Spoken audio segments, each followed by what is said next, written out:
Kimberly Alexander, how are you, Queen? Indahara, how are you, beautiful? Welcome to Ask a Black Man Anything, the live version. We are going live on Clubhouse, but we are also live on YouTube. And guess what? You guys can join us. Let's go. Miss Drea, how are you, Queen?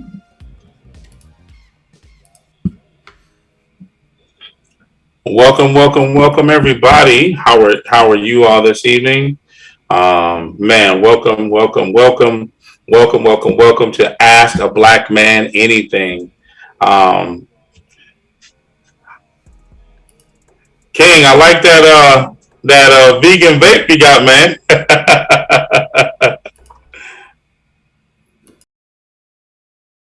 Is it?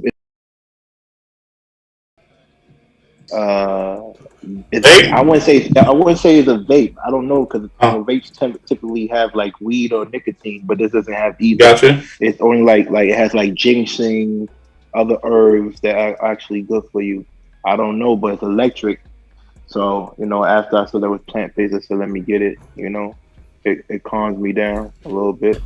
It's called Ripple gotcha. Plus. Ripple Plus mango flavor is my favorite passion fruit.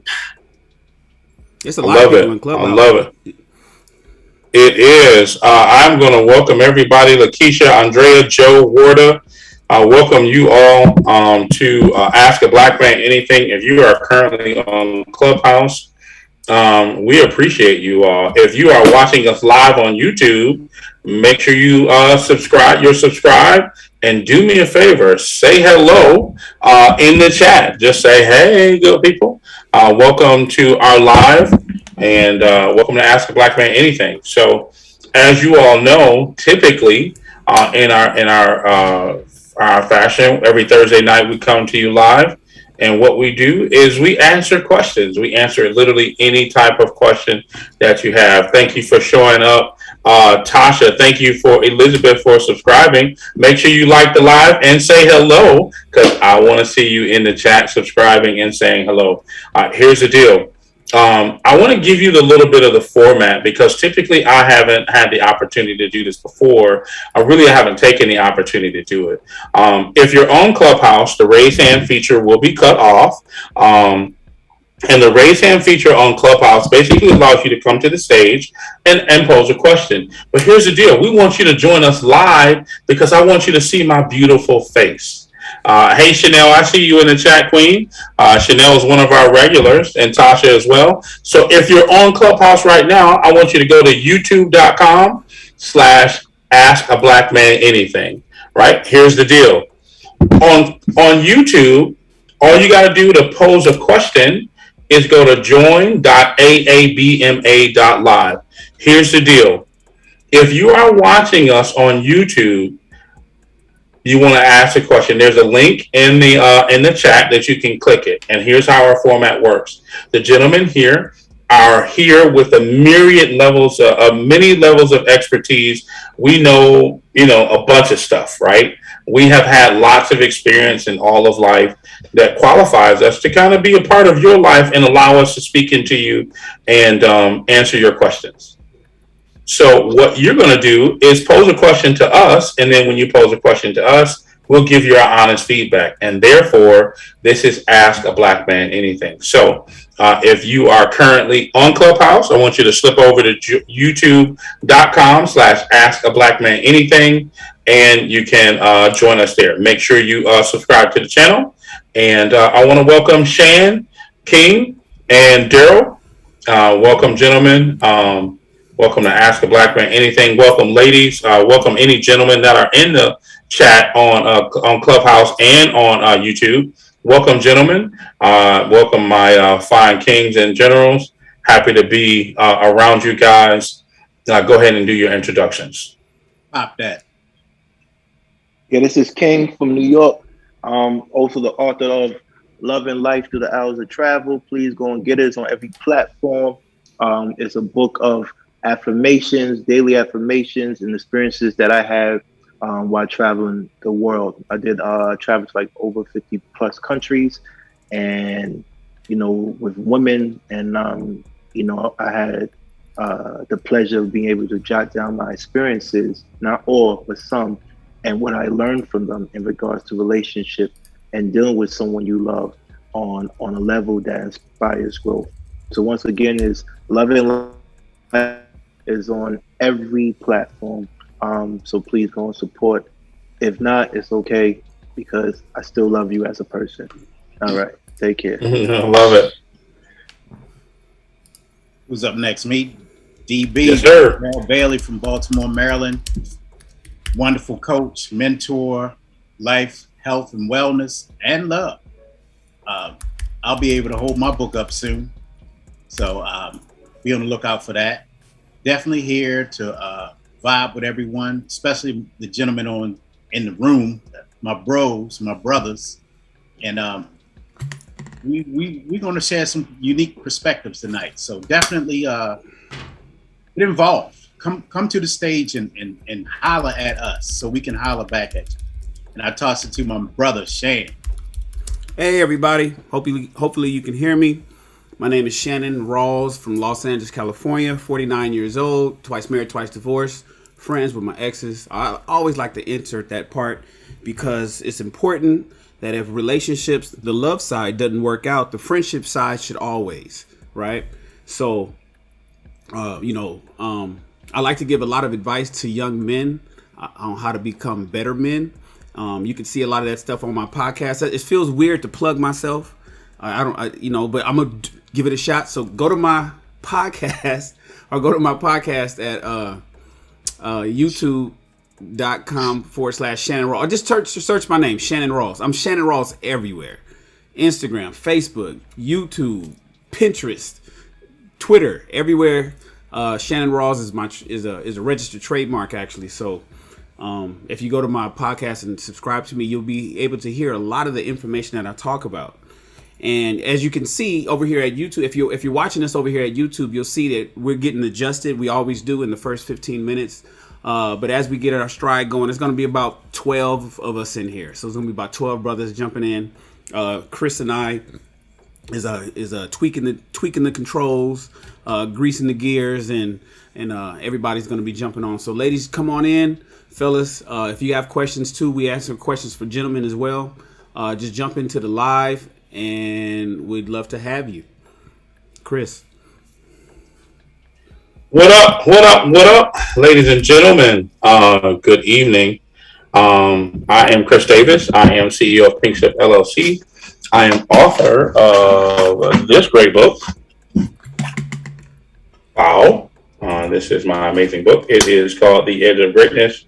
It is about my experience in my travel of creating a board game. I designed a board game and I failed probably more than I can count. And I wrote about my experience. Here's what you can do. I want you to make sure you do two things. I want you to subscribe to our channel here on YouTube. And I also want you to make sure that you are commenting and asking us a question. We want to answer your questions, and we want to be here for you.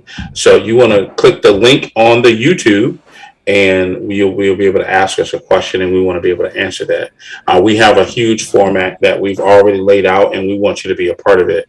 I am a father, divorced. I was married for 15 years, and I got divorced after 15 years. And our relationship is not the best, but we're working on it, right? I don't think. I think I heard somewhere. It ain't your fault. Trust me. I know. I already know. I heard somewhere that a friend of mine once shared with me that there is always one parent that is more petty than the other one. And I was like, man, I hope that's not the case. But typically that happens just honestly in relationship. So with that being said, welcome to Ask a Black Man Anything. In just a moment, I'm going to allow your favorite black cowboy to come on and introduce himself. He is probably one of the smoothest, most laid back gentlemen Smoothest black gentleman in the building. Welcome, Mr. Shaheed Muhammad. Hey, what's going on? Mute button. What's the deal? What's the deal? What's going on, everybody? What's You want happening, intro? boss? Yeah, just a little bit about yourself. Oh man, Shaheed Muhammad, Los Angeles, California. And one half of the Everybody's Right podcast with my brother Steve. Favorite black cowboy, ready to get it going for another rodeo. You know, when you from Los Angeles, you don't have to live in Los Angeles, but you're going to tell people that you from Los Angeles, even though you ain't in Los Angeles. That's how it is. New York's the same way. New York, I noticed that, like, when I first jumped on Clubhouse and I was meeting people like 6 months ago in January, people would be like, yeah, I'm such and such. I'm from Brooklyn. I'm living in, you know, and blah, blah, blah. So yeah, but I'm living in Philly.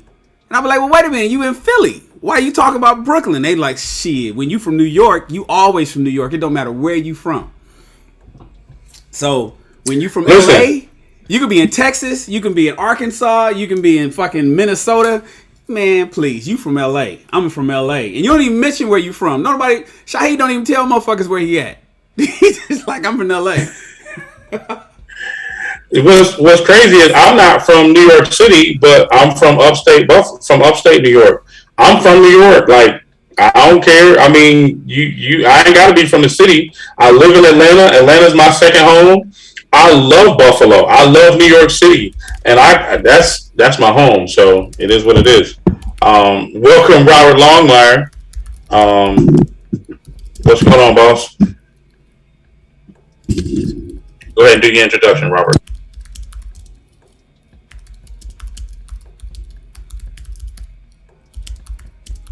You muted. You muted, brother. There we go. Robert Longmire, Bakersfield, California. Can y'all hear me all right? Perfect, bro. Good. Yeah, man. Not too big on the intro today. I ended up not to be a downer to the start of the show, but I ended up losing one of my family friends who was so close to me that she's like a cousin. Her mother changed my diapers and so forth today. Just found this out a few minutes ago. So my big thing is everybody be careful with COVID.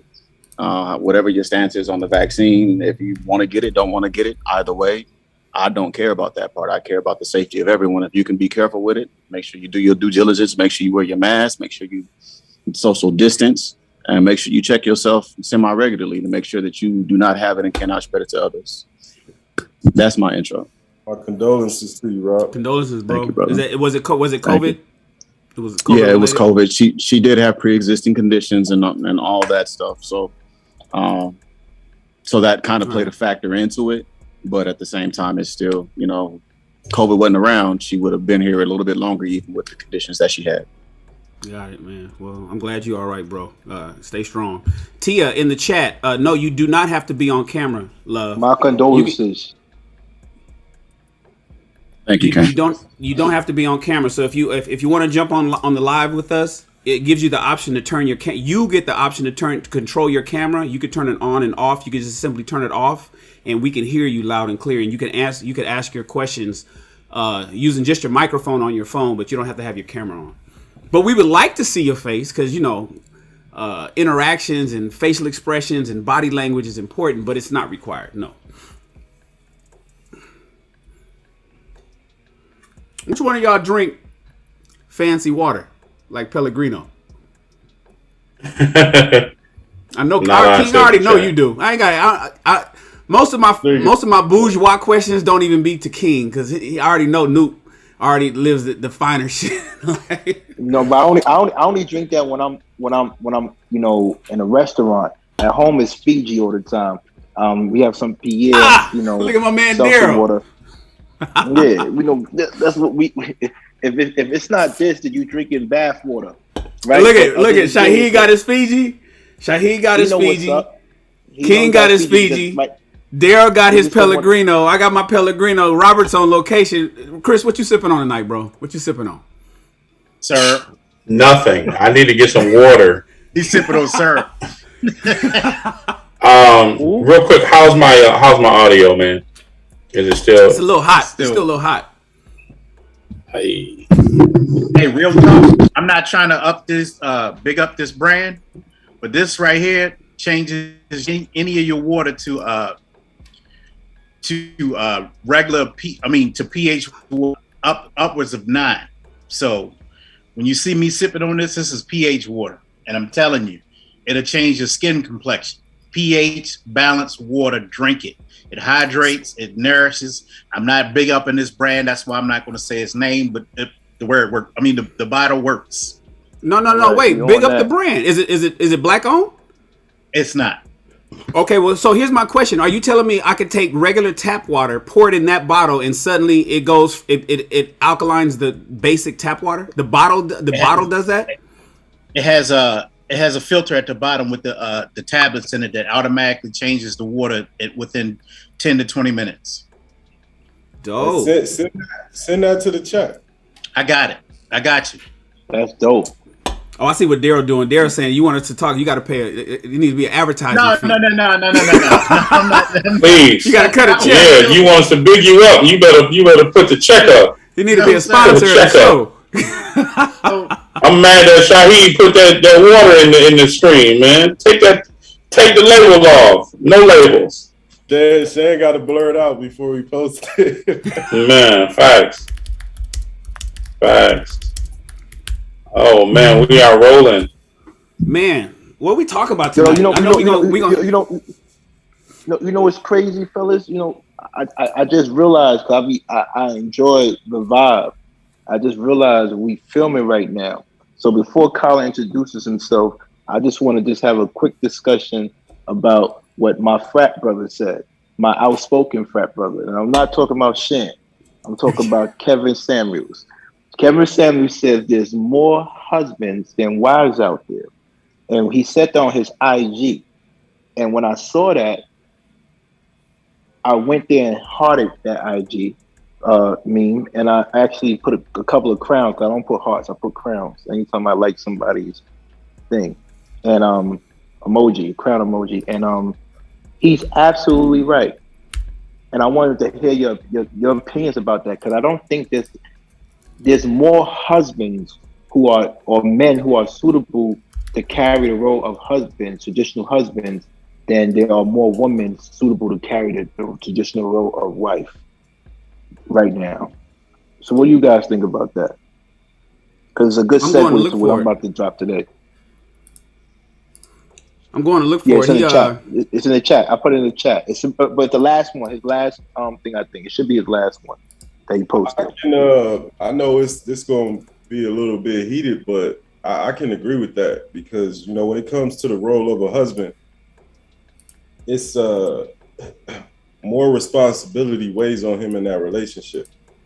Whereas the role of a wife, sometimes a wife can just exist. As long as the husband, he got his wheels turning, the wife can just exist in that relationship, and the relationship still flourish. Maybe not to its full capacity, but it'll still flourish. But the moment the husband and his wheels start to falter, or he got a flat tire, that whole relationship is going to be, kind of out of whack, off balance, because we are supposed to be leaders, we are supposed to be doers, and it's a lot dependent on us.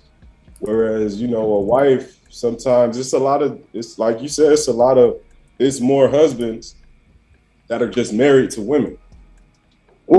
Talk about it. A wife, they just married to a woman. You know what I mean? So where you rarely see a situation where a wife is married to a man, because the moment a wife she no longer has a husband, she out of there.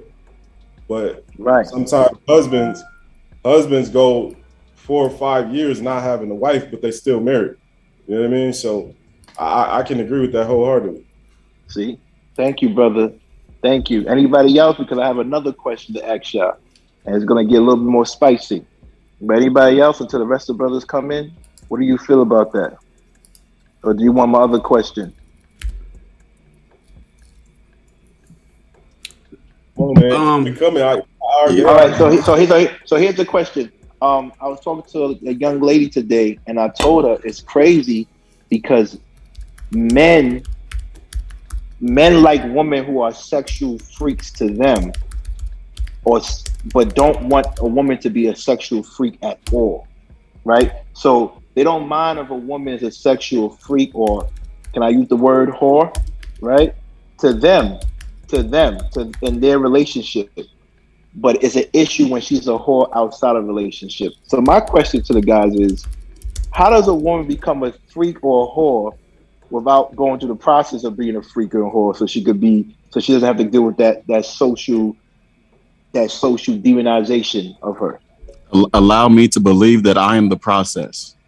That's basically it. Like, I don't think that I don't think that we know that you've had a history. We know that you've had a past, but whenever some of us, I ain't gonna say all of us, some of us don't want to have to go do a deep dive into all that history. We don't want to hear all the stories about what you did when you were younger and all that. We'd rather just feel like we're the ones who actually brought that out of you.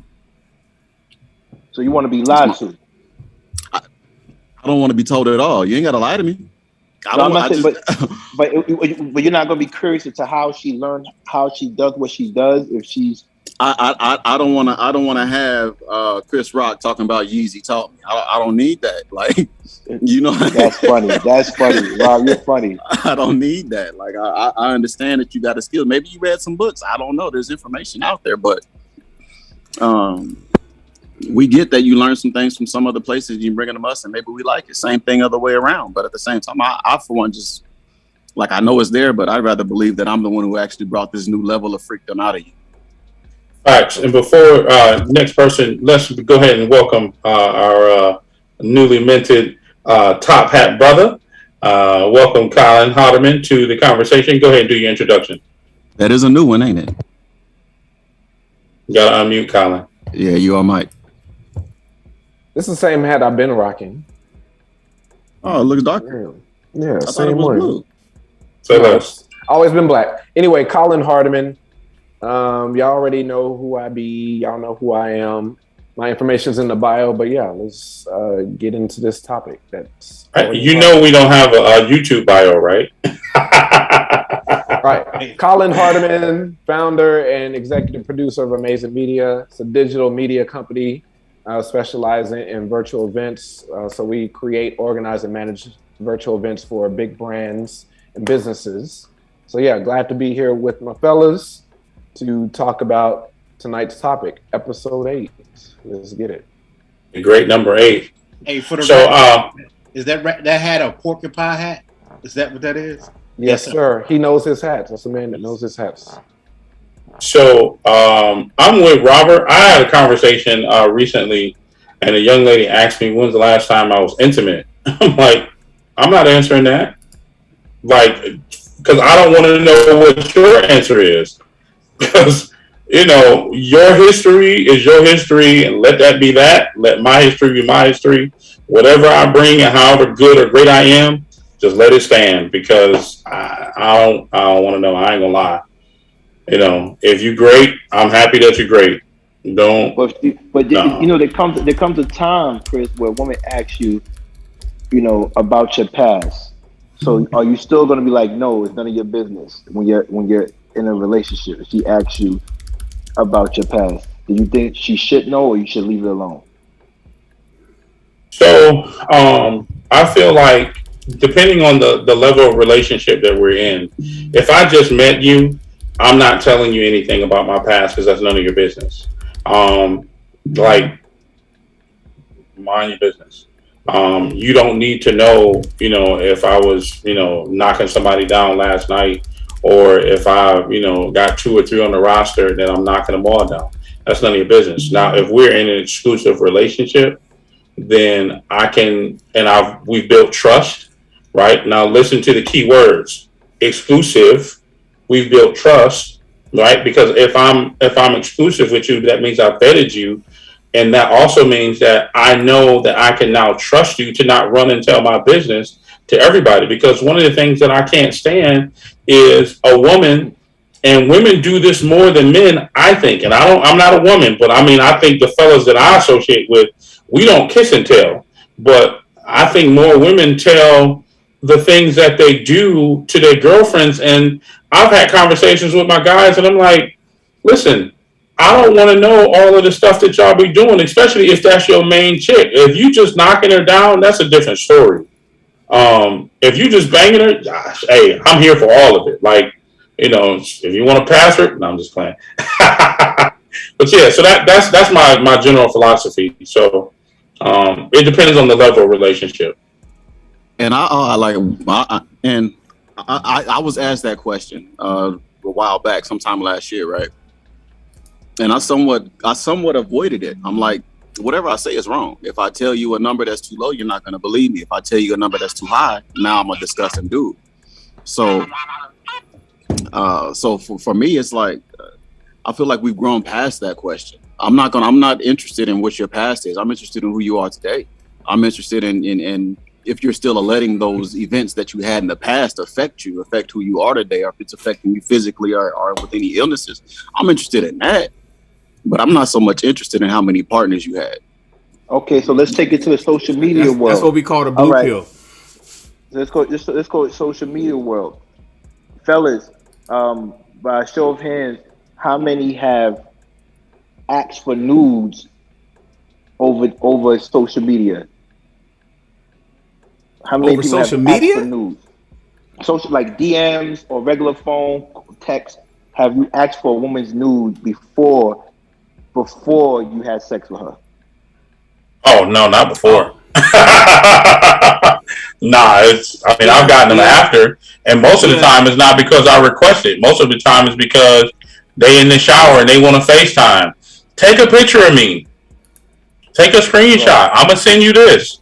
No, I don't. 10 years ago, and back in college, I did. In college, when I was in college, I did. I didn't hit yet, but I was still asking because they was asking too. But that was no. Let me get to that. That's the question I'm leading up to. So my question to you, all y'all, Shannon and Chris asked. I don't want to go to that part yet, but do y'all require nudes, pics, or videos before you go on dates or even have sex with them? Not now. No, it's never been a requirement. It's never been a requirement. No, not required, but you ask. Do you ask? And do you accept? If a woman sends you that. When I was younger, I would say yeah, but at this point, probably when I hit 30, I'll probably stop asking for nudes altogether. If it happens, it happens. I'm like, after we've had sex and we know each other, come on, girl, we can look at each other now. I don't even like nudes. I mean, nudes is not even. I don't even ask for them. Even if I can get them, I don't even want them. Not no photos and shit. Now video, but facts. At the end of the day, when you get a man of a certain age, it's all up in here anyway. You've seen so much. What else you need to see? I mean, I ain't going. Yeah, that's where it is. OG Daryl, you know I respect you, but I ain't going front. I'm still asking for it on the first time I hit your DM. Like, what's up? Send that. And so send that and let me. Here's going. The questions get deeper. So walk with me through this rabbit hole. So, do you send nudes of you or videos of you to women?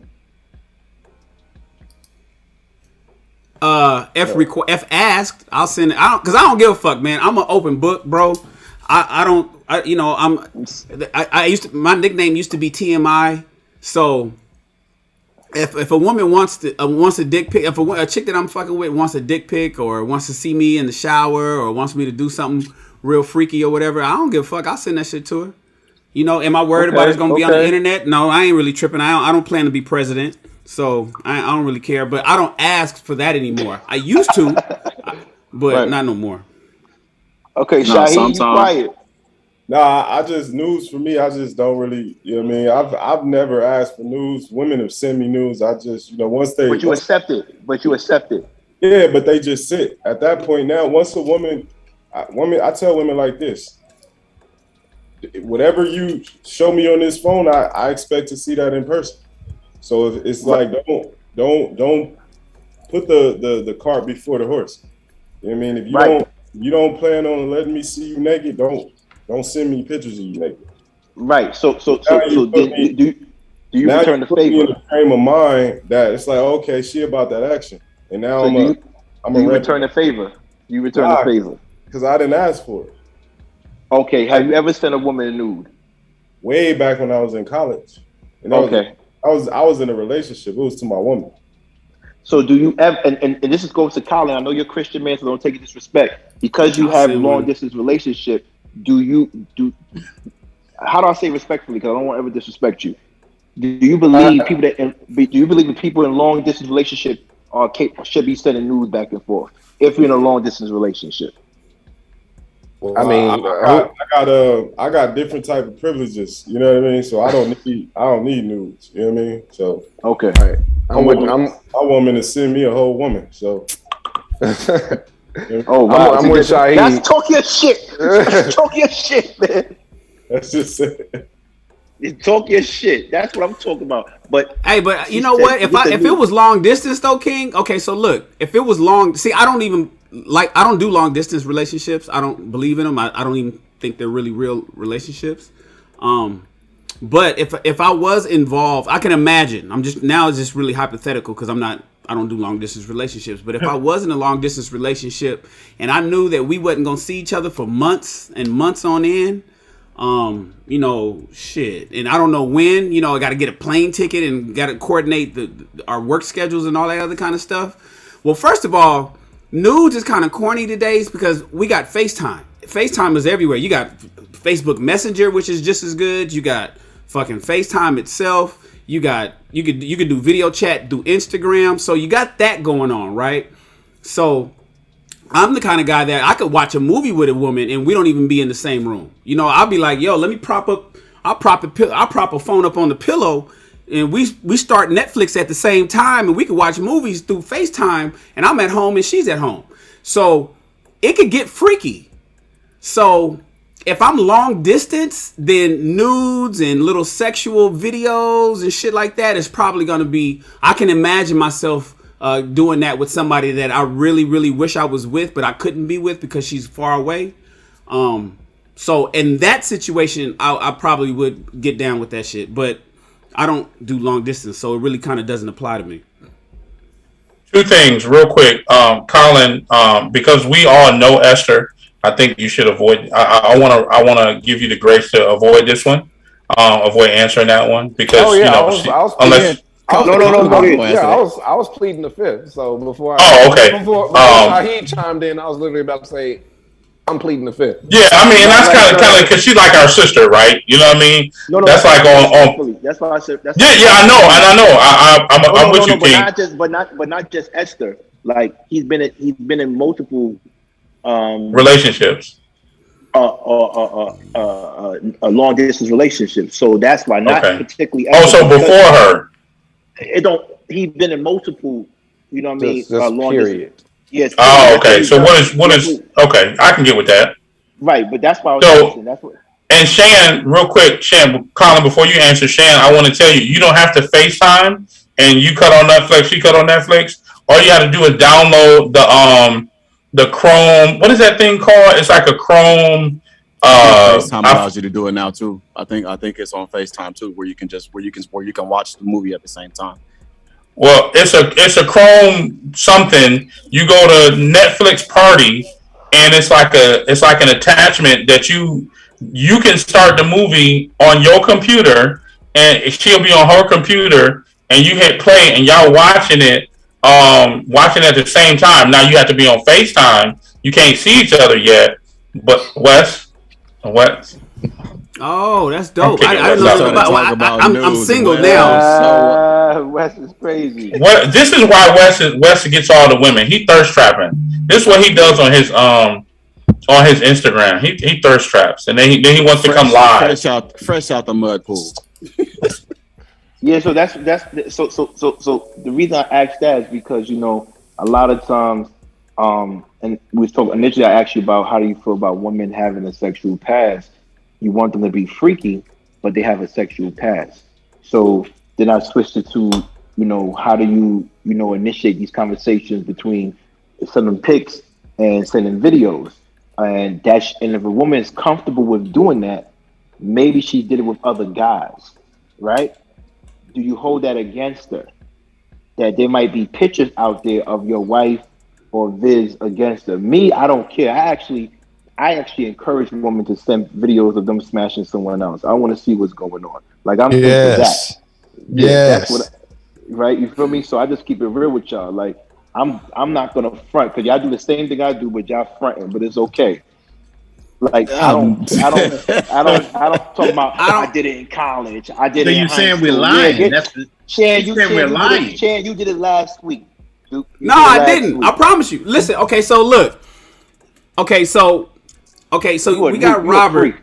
We got Robert. I am. But we got Robert, right? So Robert, you see, so that's what Robert is explaining. What is called the blue pill, right? And then I'm more red pill. So if you've seen the movie The Matrix, when Morpheus gave Neo an option to, wake up and come to the real world, that was the red pill, or he could stay asleep and not know anything, then take the blue pill. So that's where Agent Smith was like, ignorance is bliss. You don't even know that you in the Matrix, but life is grand. And so Robert is like, man, I don't even want to know her history. I don't give a fuck about that. That don't matter. It's all about what we doing right now and how things are going right now, and that's what's important to Robert. Me, I'm team truth. I need to know because I don't want to get sideswiped, fucking sucker punched, or be out somewhere. I need to know. That shit kind of bothers me. Now here's the thing: I won't hold nothing against anybody. I won't hold anything against anybody whatsoever. In fact, I want to make somebody feel comfortable to be able to speak to me about anything, but I still want to know the truth, regardless, because the odds are whoever I'm dating ain't worse than me. My past is really, it ain't nobody gonna be, it's gonna be really hard pressed to find somebody with a worse past than me. So, who am I to judge at all? But I still need to know. Now, to King's point, King is on some next level fucking truth shit. He's like, yo, King, I'm telling you, that's how what I did in the past, but right now I kind of don't do it, but probably because of my more of my wisdom and experience, I'm just not, that shit just doesn't do anything for me anymore. That's what it is. It's not that I don't like it. It ain't like I wouldn't, if a chick sent me a new picture, I'd be like, cool, I love it. This is great. That's wonderful. But I'm not asking for them because that's not what actually turns me on. That's not an aphrodisiac for me like it was 20 years ago, 15 years ago. So that's where I'm at with it now.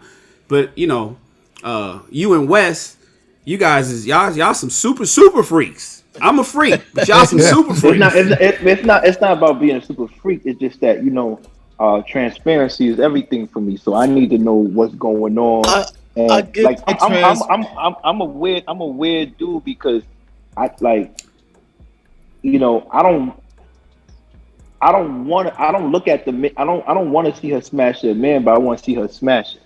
You feel me? So it's like I want to see what you're capable of doing beforehand. Also, I just feel when a woman's able to share that with you, then she really trusts you, right? If she can't, most women hold their past in to live to paint a different narrative, but I wanna go deep and find out who you really are, right? So I'm gonna ask you about your past and everything because for me to be in a trusting relationship with you, a real trusting relationship with you, I need to know everything.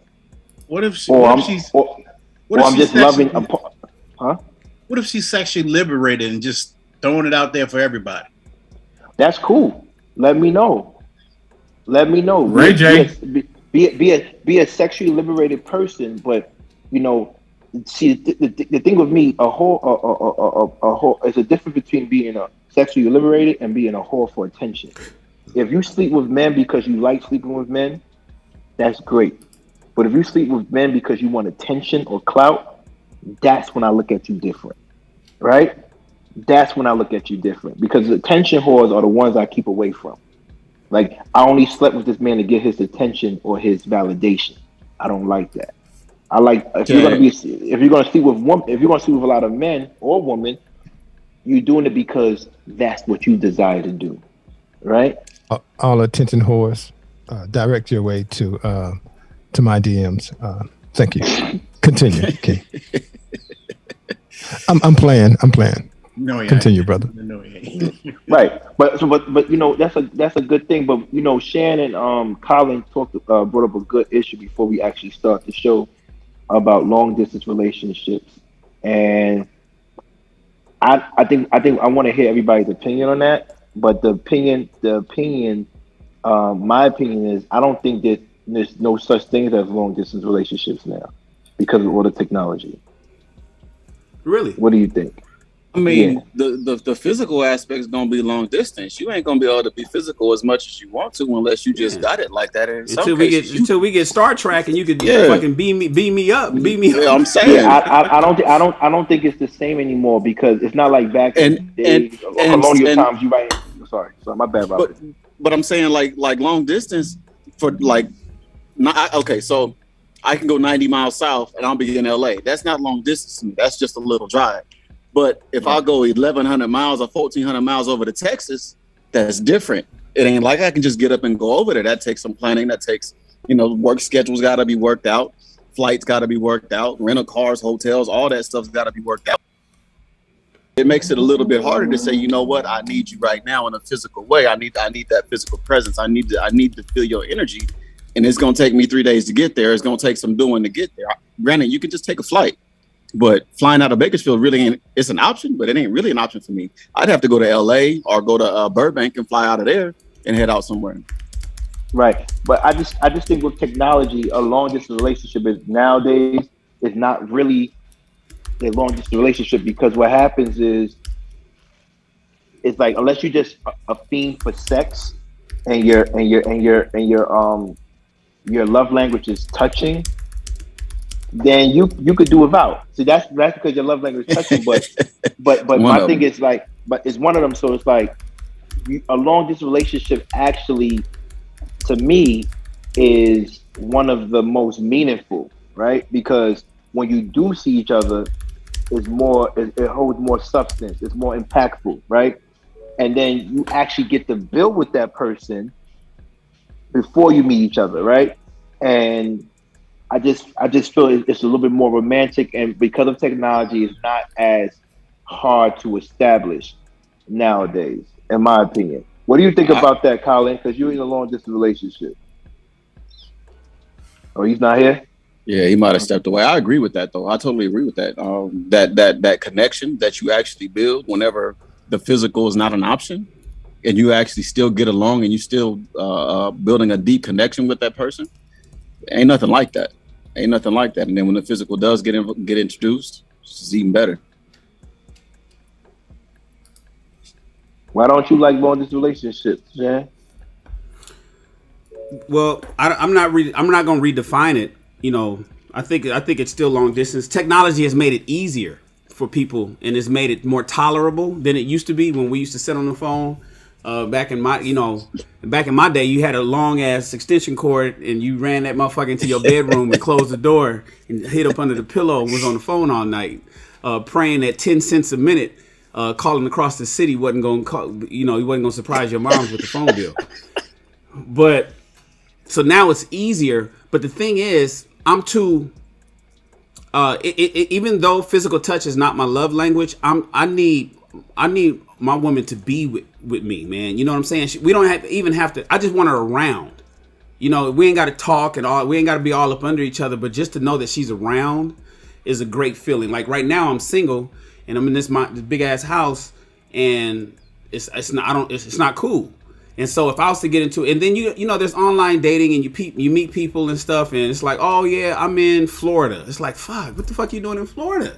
Like I don't even want to get involved and start falling for somebody in Florida, because all that means is that if it don't work out, that's a whole lot of plane tickets that I'd rather not deal with. That's a whole lot of time. My time is very expensive, and so to be dealing with somebody long distance and doing stuff out in a city that I may not be doing business in is too taxing on me. So I need to be right here in Los Angeles.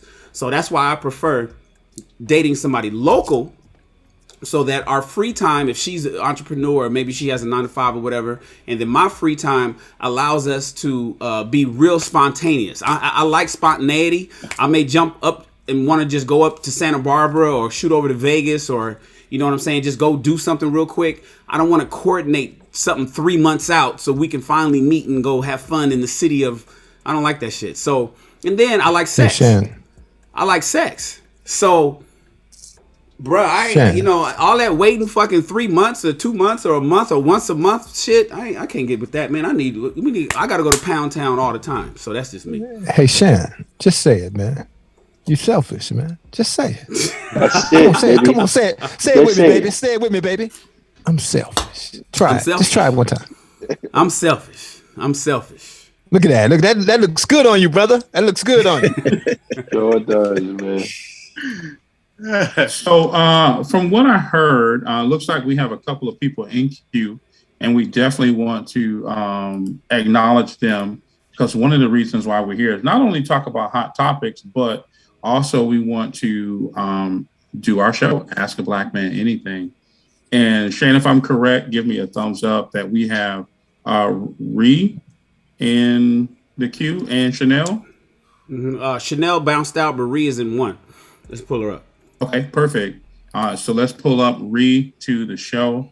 Good evening, Ree. Welcome to Ask a Black Man Anything. We appreciate you for being here. How are you doing this evening, Queen? Make sure you unmute your mic.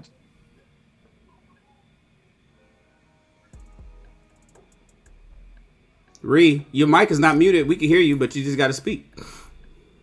Cherie? Ree? Cherie, are you there, Queen?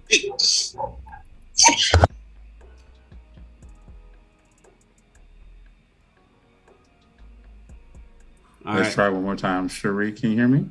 No, just Ree. R-E-E. Oh, Ree. Okay. Ree, can you hear me?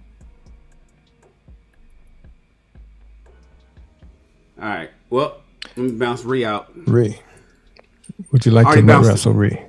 Well, I don't know. We don't know who. You know, it could have been a troll, so you never know. Wes is all in his bag today. He got the deep voice on with the mic and everything. It's not. It's somebody that I told to. Somebody asked me, can they? I got a text. Somebody asked me if they can pose a question, and I told them how to pose a question. So, from DM all over Instagram. So, she's not a troll. I'll tell her to. Oh, that's why you knew her name was Cherie. You knew it was Cherie. Okay. Oh, she's Ree is back. Hold on. Hey, Ree, are you there? There we go. Okay, can you hear me? There you go. Yeah, we can hear you fine. Okay, I had to take my AirPod out. Yeah, so hi everybody. Just had a really quick question. So, what would make a man cheat if you're giving him financial stability, 5 to 6 meals, home cooked meals a week? Whoa. I'll tell you. I already know the answer to that. Okay.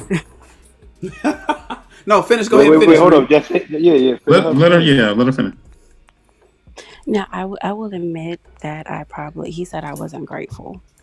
But to me, I feel like marriages are full of ups and downs. And so if you feel like I'm not grateful, he told me that, I attempted to show more gratitude. I started buying him stuff, which is his love language. I started, sending little thank you text messages just randomly whenever I thought about it. I was like, hey, thank you for this, thank you for that. And it was genuine. But apparently he's been with this other chick for 6 months, and my birthday, he didn't give me anything for my birthday because he said he was broke. I broke into his email. Yeah, I know, shame on me, but it was something. I felt something because whenever, he made me feel like an outsider in a home that I'm helping pay for. So I discovered that he was entertaining this other woman and had spent $800 on her prior to my birthday and didn't get me anything. And we've been rocking for 10 years. So at this point, I have a divorce attorney and I'm done. But, and he's like, oh, it's your fault because you this and you that. But, I feel like marriages have ups and downs. And, like I wanted more sex. We were having sex like maybe once a month. And I didn't go out and get somebody to do that. I was just patient because I understand he has a medical condition. And it's kind of a little too late, a day late, dollar short on fixing it. But I just was wondering, like, you have somebody that's cooking, cleaning, financially holding her own, taking care of, the kid you have together and the kid that you have um, before me, like what the fuck are you thinking, dude?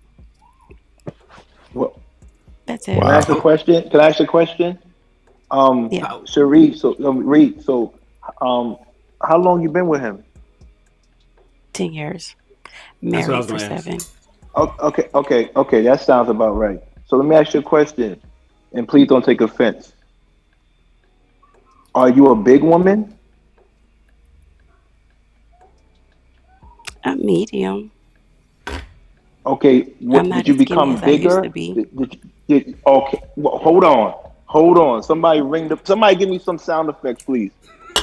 So you mean to tell me you got You bigger can't over handle the the years? truth. You got bigger over the years? I got bigger when I had his daughters. Yeah. I love when women do that. I get it. You had kids for him, so he should cut you some slack. But the question is, did you get bigger than you were when you met him? Yes. And then when you snuck into his emails, did you get to see how the other girl looked? She bigger than me. She's bigger than you. Are you saying that Yes. or you mean that? No. I got the Fashion Nova receipt where he brought her a fucking 2X. And she's bigger than you. Yeah, but a two Yes. X don't a two X don't necessarily mean she's bigger. Yeah, She may Okay, have but a I don't wear that, so yeah, it doesn't mean she's bigger because she could be different. You're a woman. That because you yeah. wear 2X That doesn't ass. mean She she's may have bigger a than fatter you. ass. It doesn't mean that she Yeah, have a fatter waist. right. So we Yo, wanna be. So my thing is this. It's a feedback. It's feedback. Shan, I'm that's hearing you. Chris. Yeah. Okay. Thank you. So here's the thing. Usually, when a woman does everything for her man, like you say you do, but usually them doing everything for the man is not the man. It's not that doesn't really transfer to the man. Like you could say you do everything, but he might not feel that way, right? Yeah, That's number one. exactly. Because a lot of times women always say, "Oh, I do this," and then we look at it like, "No, that's not what I want you to do, and that's not enough anyway." Um, Another thing is that your intentions might not match up with your actions. Those two things need to be consistent, right? So your intentions that you do things for him might not match up with your actions, right? And the third thing, which is the biggest thing for me, some men, they don't hate to admit it because it's a very touchy subject. When you fall off physically, that makes a man want to venture off, right? Because what happens is you getting too comfortable. And it's not fair because men shouldn't get comfortable either. He should be working out. He should be doing what he needs to do as well too. So it goes both ways. And he needs to keep it spicy in the bed. But when people fall off, people go outside. Remember, the only thing better than I don't want to be rude, but the only thing better than pussy is new pussy. That's an old quote, and that's a real quote.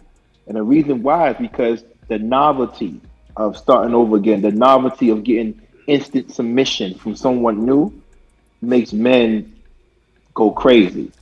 So I don't know your relationship because it's only your side of the story. But if you admitted to falling off after you had kids, and So okay, go ahead. go ahead and No, land, King. yeah. So basically, at the end of the day, I just think you need to be a little bit. It's not your fault that he cheated on you. Maybe it's a good thing, so you can move on, right? But don't ever think that you miss perfect and it can't happen to you. That's my thing. So so here's what I would say. There's also a flip side to that of what could be the case, or what probably is the case, regardless of where you are in the relationship, which is he's selfish, um, undisciplined, and this is listen. I'm fallible myself, and I've been married. I didn't cheat when I was married, but I have been in relationships where I cheated, And there's nothing. Listen, King's right about the fact that it can happen to any of us, and so oftentimes we get into relationships and we may take the other person for granted. We may not do all that. This is for both men and women. We may not do all that we could and should do. We may not do all the things that we did to keep to get that person.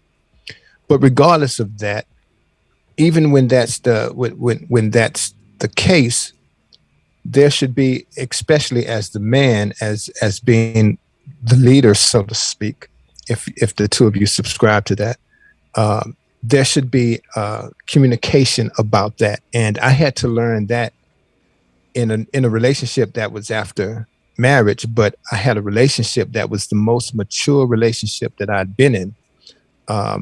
And we actually had those tough conversations about, about being pleased and unpleased with certain things. And nevertheless, that person has become maybe one of my best friends, and is actually engaged. So congratulations to her.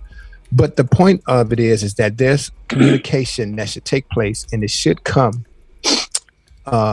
It should precede any stepping out especially when it comes to the leader. So there's no rhyme or reason. We can't get into his head to discover what it is that made him, that provoked him, or whatever the case is. But what we can say is that he was selfish.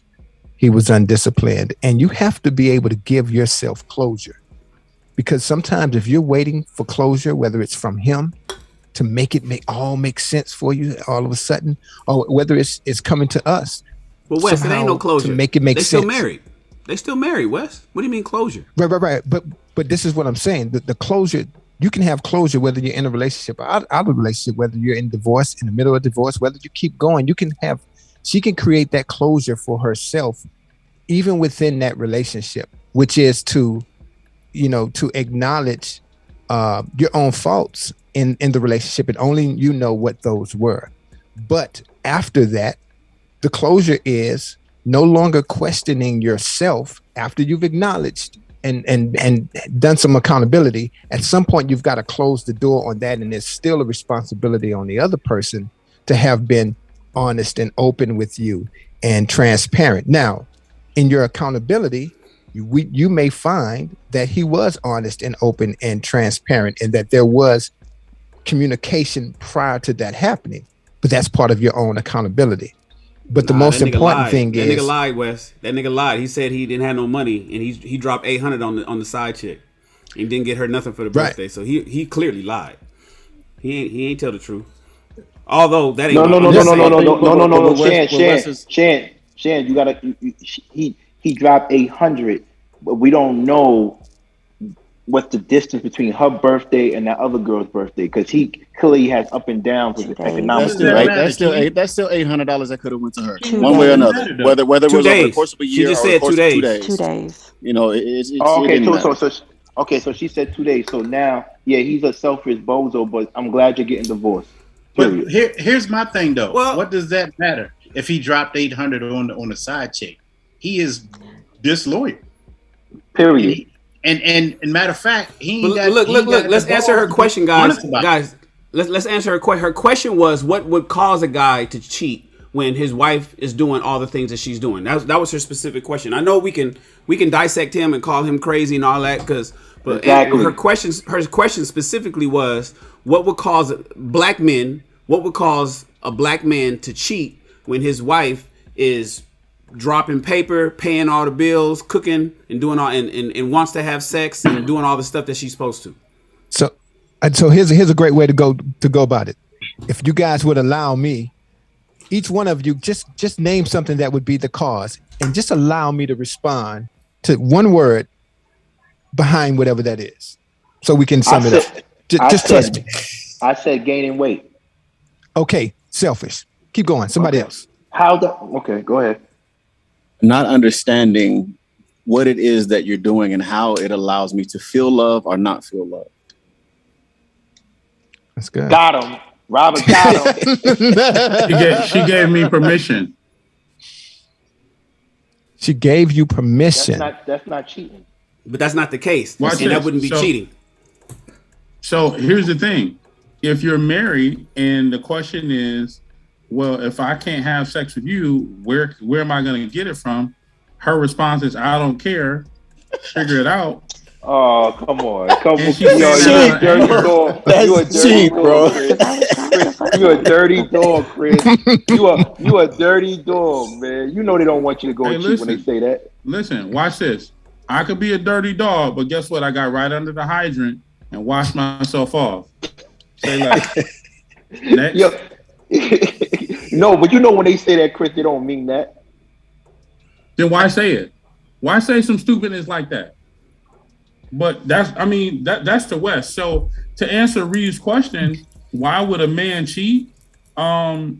Just like they said earlier, just because you're doing everything that you think he needs without ever asking him, and this is the thing, I've said it earlier and I've said it before, a lot of women are delusional when it comes to what men really want. Super. Like last week, Carla and I had a conversation about a man pursuing a woman and a woman pursuing a man. To us men, pursuit looks like one thing, right? And women want us to understand them. And so what a man will do is he'll do his best to try to understand you and give you the things that you want. But on the other hand, some women, not all, some women refuse to try to understand us. And so therefore, while you could have been doing everything that you knew, and I don't know because I didn't ask, but did you ask him prior to doing all of those things, prior to getting the bag, prior to supporting him financially, prior to these things, did you ever ask him before all of those things, hey, honey, let's sit down. Let's talk about the things that you need so I can give them to you consistently and not just once, not I do it for 60 days and then I quit, right? But let me do what you need consistently, right? And then have it, literally, write it down. So you can, I hate to say it like this, you can have a checklist and be like, okay, well, babe, I'm doing these things. So if you're doing those things and he still go out and cheat, you got a bum ass nigga, or you got I ain't gonna say a bum woman, but you got a bum woman if she's not being consistent. But that's why a man would cheat, because what you're doing is not really lining up with where he is. A lot of women never really ask us what we want. Y'all just do. For example, and this will be the last thing I'm gonna say. No, keep on going. You speaking the truth. You speaking the truth. Keep on going. I stopped cooking for my kids regular meals for like a year and a half because the pandemic hit and I was just cooking crazy. And so I met a woman that said to me, oh, you should let me cook for your kids if she wanted to date me. And I'm like, do you not realize I can cook? So she was like, oh, I could just cook this meal and I'd love to do this for you. And I'm like, why? That ain't what I need you for. I might need you to, just walk with me, around the neighborhood and just be present, or sit and watch a movie with me, or watch the rain, or do something crazy like that. But because you never thought about me, and I'm not saying, Reed, that you didn't think about him, but these are the things that men, so Daryl says all the time, men don't get a chance to take off our cape. We have to be Superman 24/7. And I'm gonna tie this in, which is why men act like babies when we get sick, because we need to be cared for and nurtured. So if you actually look at the things that he needs and you're catering to him and you're doing the things that he needs consistently, it's a goddamn guarantee that he probably not gonna bounce. It's a goddamn guarantee he probably not gonna cheat. But you gotta ask him. And if you're not asking, then you leaving us out to dry, because guess what the other woman is doing? She's flirting. She's giving us the things that we need, because you probably started flirting. I'm about to land, Wes. You probably stopped flirting. You probably stopped, you could cook, you could clean, you can, cook, clean, do the other stuff. But are you flirting with him? Are you telling him that you want him? It's a lot of stuff that we need. Go ahead, Wes. I want to bounce this off of you, Chris. So here's the thing. What about, she's not the only one in that relationship. So when those Absolutely. things aren't being done and those needs aren't being met, or those he needs versus what he actually needs, he's still where is his where is the Where's his responsibility of the man to communicate that and to make it clear and to sit the two of them down at the table and come to a meeting of the minds and hearts? Where is that? These women don't listen. Oh How we man. know? Watch this. See, Daryl, let me answer that. And then I'm gonna go to Daryl, then King. Here's the thing, and I think King is about to say it. Sometimes there's not a safe space, or we don't feel safe to open up and be like, "This is what I need," because you don't fucking listen. But check this out. But we did. I did ask that question. No, I'm not attacking you, Queen. Wanted. I'm not attacking you by no means. I'm just, I'm saying in general.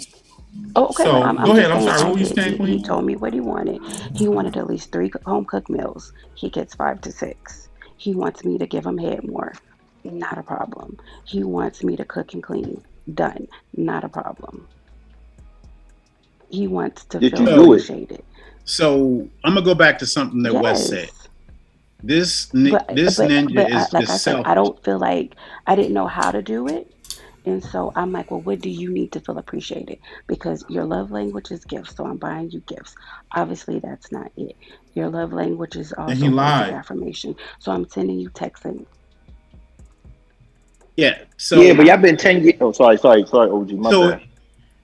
It goes back to what Wes said. He's just selfish.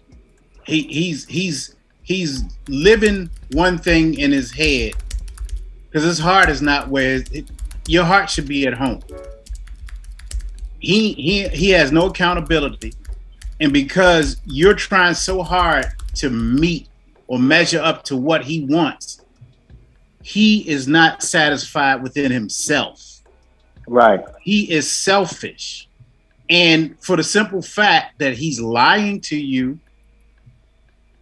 means that he's only thinking about his needs first. And if you're not communicating, if it's not reciprocated, then it's never, no matter what you do, you're never going to you're never going to please him because he's not pleased within himself. Right. And I agree with that. I would say whatever your heart tells you to do that. Make that choice in your heart to do what your heart says. But after that, if it says stay with him, then you have to put up with everything he's dishing out. Oh no! But if it says go to the other way, follow your heart.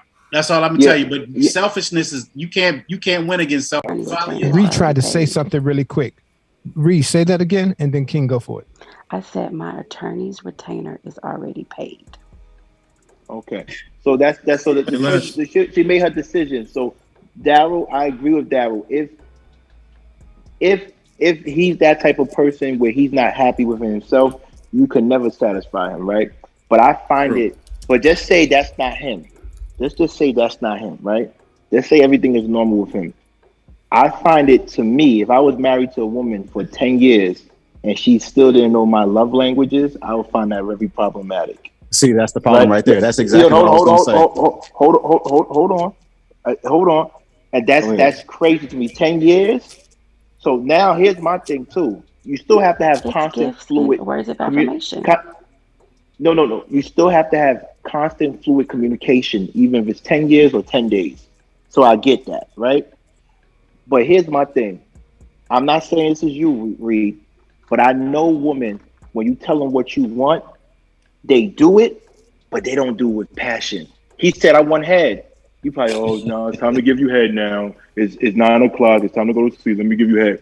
He said he wanted certain things, gifts. Oh, here's your shirt I bought you just to show you out. See, it's not what you do, it's how you do it. So I don't know. We're not there with you to say what type of passion you put behind it.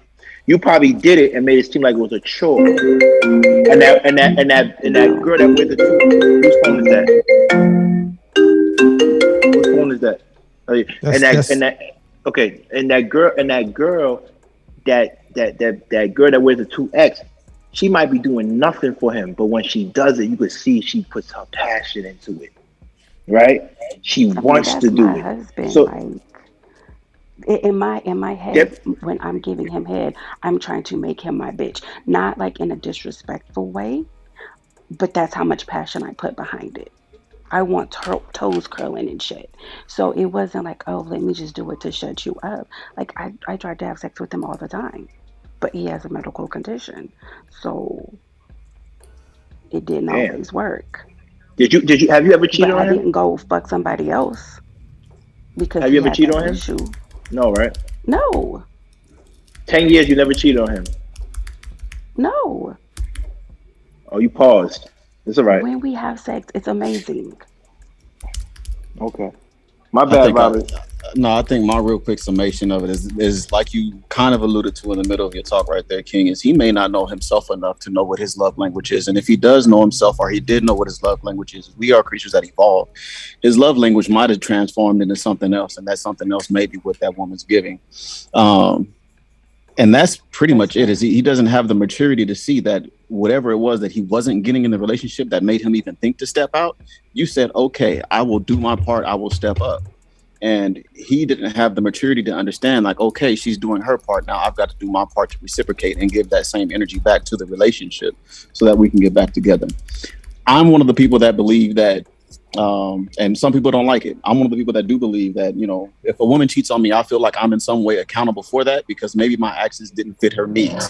But at the same time, that doesn't dissolve her accountability. This dude needs to be held accountable. And I know it sounds like sometimes when we're Right. talking to you that we're coming off attacking you. You are the victim in this case. He didn't have the maturity, the emotional fortitude, or the common sense to realize what it was that you're offering him and trying to give him.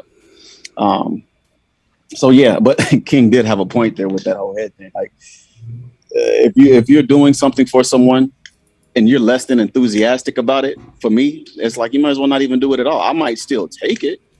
I Nah, might I still can't. It enjoy feels it. like it feels like But at rape the to me. same So let time, me I'm say not this. gonna appreciate it. I'm gonna be like, So let It me feel, let me say it, this.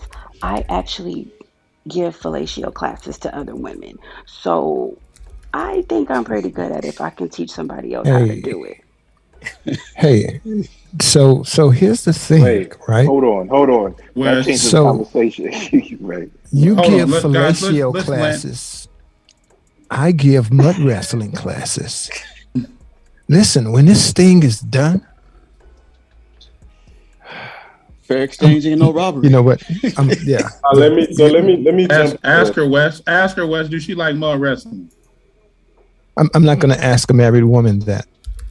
I'll let her So imagine it. so let me Go jump ahead, in. Shaheed, so we can land it. Yeah, real quick. I necessarily West. don't really practice.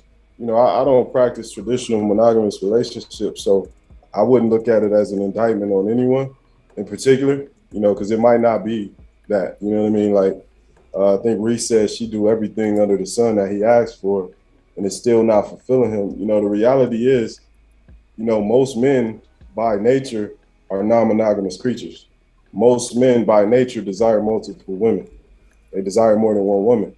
Every man is not like that, but it might, that might be the case here, where you can't look at it as an indictment on yourself. But I do, I don't condone a man going into a relationship with a woman and making her believe that she's the only one. That's a fact.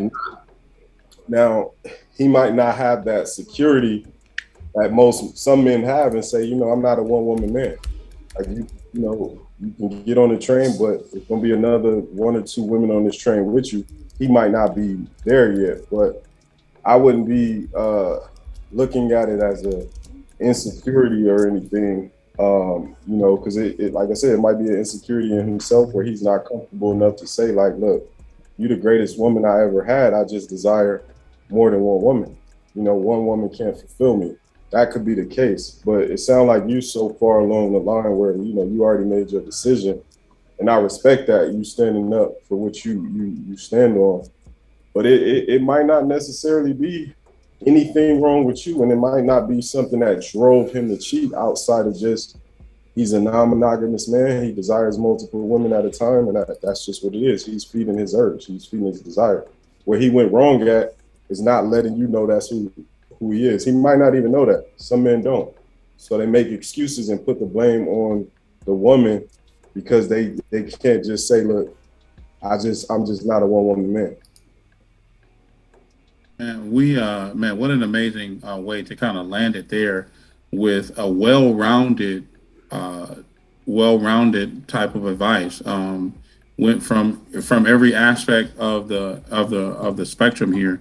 I want to definitely welcome Jamal to the conversation. It wasn't every aspect, but we've landed the plane and we're at the tarmac. We got trouble in the building. Right. Trouble in the building. We got Trouble's Mr. cousin Dixon in the building.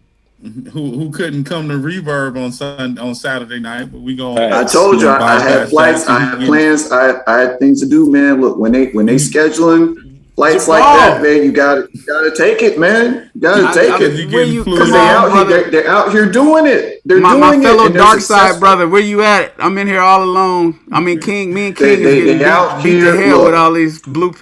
I'm glad you're here, bro. Thank you, guy. I couldn't chime in on that last one because I would have went in a little harder, but so I'll just let them talk. I'm glad you're here, Jamal. Thank God. Oh. No, but we're here now. But I think we ignored the final part. Like he just maybe he wasn't attracted to her no more for whatever reason. I'm not saying just looks. I said that. No, but yeah, I know you said it, King. But I'm saying from a different perspective because let's be real. Man, woman, whatever.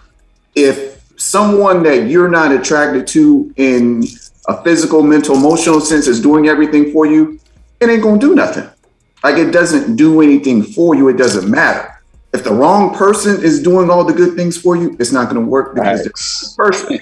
Now, why they became the wrong person, we're never gonna know because we weren't in the marriage. We have no way of finding that out. And I'm pretty sure everyone that said, yo, that dude wilding, he a bozo, he should have just owned up. He should have said what he needed to say. So the accountability on his side is there. What I'm saying is we can't just assume because we're doing all the right things that we still have the same level of affection, the same level of attraction of wanting to be there as we've always had. And it sounds like him, if he's getting proper dome, he getting topped off and he getting meals and all that, and he still wanted to, kick over $800 for Lizzo. Apparently something with Lizzo started speaking to him. We don't know why, but that's the only thing I can think of. If you're doing everything that you can do that's right, quote unquote, and it don't work, then you're not the person for them. And I'll just stop right there. That's it. That's why we're getting a divorce. Right. Well, and I'm with that. Leave that nigga. Leave that nigga, get you a new one. You know what you're doing. You know how to give. You giving out, fellatio classes. Look, there's another man that's going to be demanding the sloppy every day. Find him. There's a better one out there that's not going to have a medical condition, and he can just break you off all times of the week. You going to find better. Go out. Hold on. How many kids you have? 2. You have 8? You said 2? 2. Okay. Yeah, you definitely gonna have your head is definitely gonna have to be good for the new man to forget about those 2 kids. So I'm glad you know how to do what you do. Don't listen to King. Yeah, so if the head right, niggas will be there. We want to thank you for coming to Ask a Black Man. Wow. Listen, King is gonna try to keep it spicy. Biggie Day Air Night. But listen, thank you for coming to Ask a Black Man anything. Here's the deal. One of the things that is probably the most daunting things is to get up and share yourself with the world, right? Because we're broadcasting to the world, and we want you to be a part of our conversation in the future. So you are definitely welcome to come and join and watch us the show. Go to youtube.com/askablackmananything. But while you're here, we thank you for being here, and hopefully you got some type of clarity and some positive and a myriad of views of that impacted you. Okay, Queen? I did. Thanks, guys. Thank you, Ree. I appreciate you. You're the best. No Thanks for being a good sport. With that being said, we have Chanel, she is back in the queue again and right on time for Wes's mud wrestling class. We want to go ahead and bring up Chanel. Chanel, welcome to Ask a Black Man Anything. Can you hear us, Queen?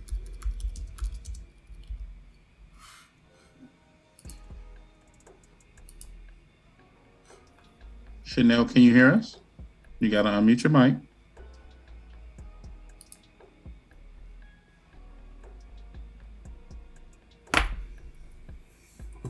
Chanel, you there? Your mic is muted. You gotta unmute your mic on your phone.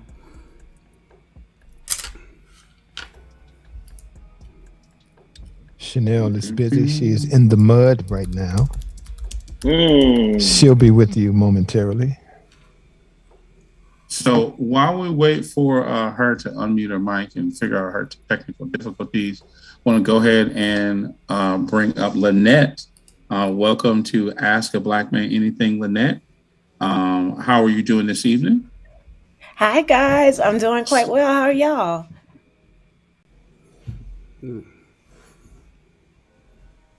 Oh, can y'all hear me?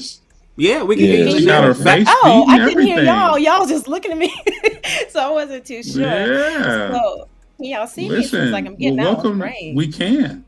Okay. Yeah. Welcome to Ask a Black Man Anything. What question do you have for us tonight?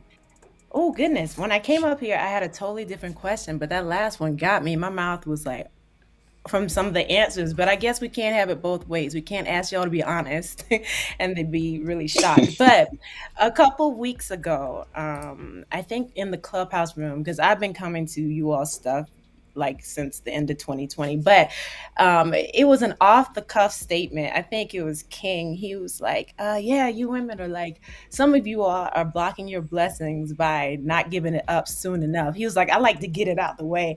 And I was just like, okay, I appreciate different perspectives, but I was just curious to see what the other gentlemen in the panel feel about that. Like, how do you all feel with regards to getting to know someone, and then how soon are you expecting the intimacy, and do you get turned off or think you're being played with if it's delayed? And that's my question. Thank you.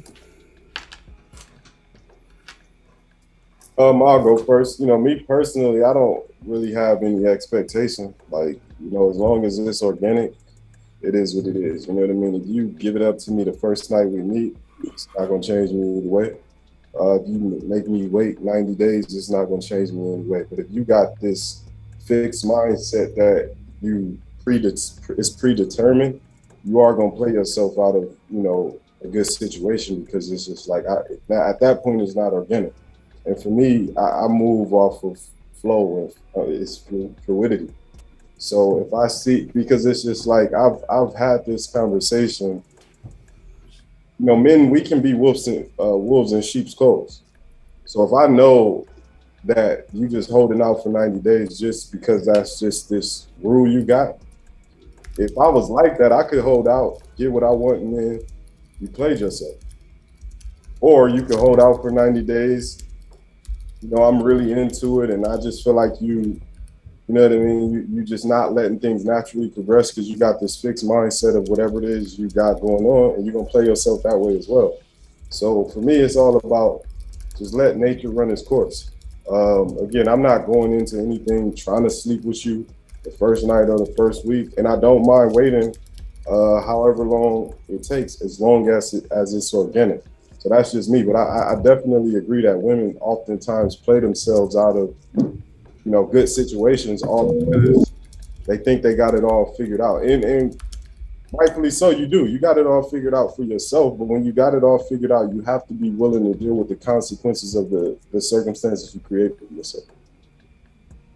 Okay, wonderful. That was a great answer. Thank you, Shai. But it's just maybe the old school part of me that, like, if men feel like if that happens sooner than expected, I guess, then, oh, she's easy or whatever the case is. But you all have sexual freedom to do whatever it is that you want. But you all don't look down on a woman if she, you know what I mean? If things are organic, like you say. Go ahead. A grown woman, a grown woman is going to make a grown woman decision. That's how I look at it. If we adults, you make the decision that you feel most comfortable with. That's how I look at it. And I think Shahid really hit the nail on the head there. Like, maybe years ago, that might have been a thing with some guys, but look, we grown. Men, women, everyone likes sex. Everyone finds it enjoyable for the most part. So we know, like, at some point, and it's going to happen, if it happens earlier, that doesn't make you, oh, well, she just got to be a hoe because she had it early. Because we've known women that have held out and they were way more promiscuous. Like, so that's silly. Like, we don't do that no more. So whether it happens first date, third date, fifth date, I'm not going to look at you any different because we grown. So that's a part of relationship. That's a part of being together. Like, I don't see a lot of people just wanting to be married to someone they're not having great sex with. So we know that, at least as men, we believe that's on a woman's mind. So if we know it's there, I'm not going to judge you if you do it earlier or later. I think what the problem is when you try, it's like when women try to plot and plan, like, I can't give it up yet because of this. And then it's not natural, like Shahid said, where it's like, I can't give it up now, even though I want to, and we're flowing naturally because he's going to think of me this way, or because I read this book, or because I heard it from Derek Jackson, or because my friend told me not to do it yet. It's to it. That's when it just gets like, okay, now you're not even really being yourself.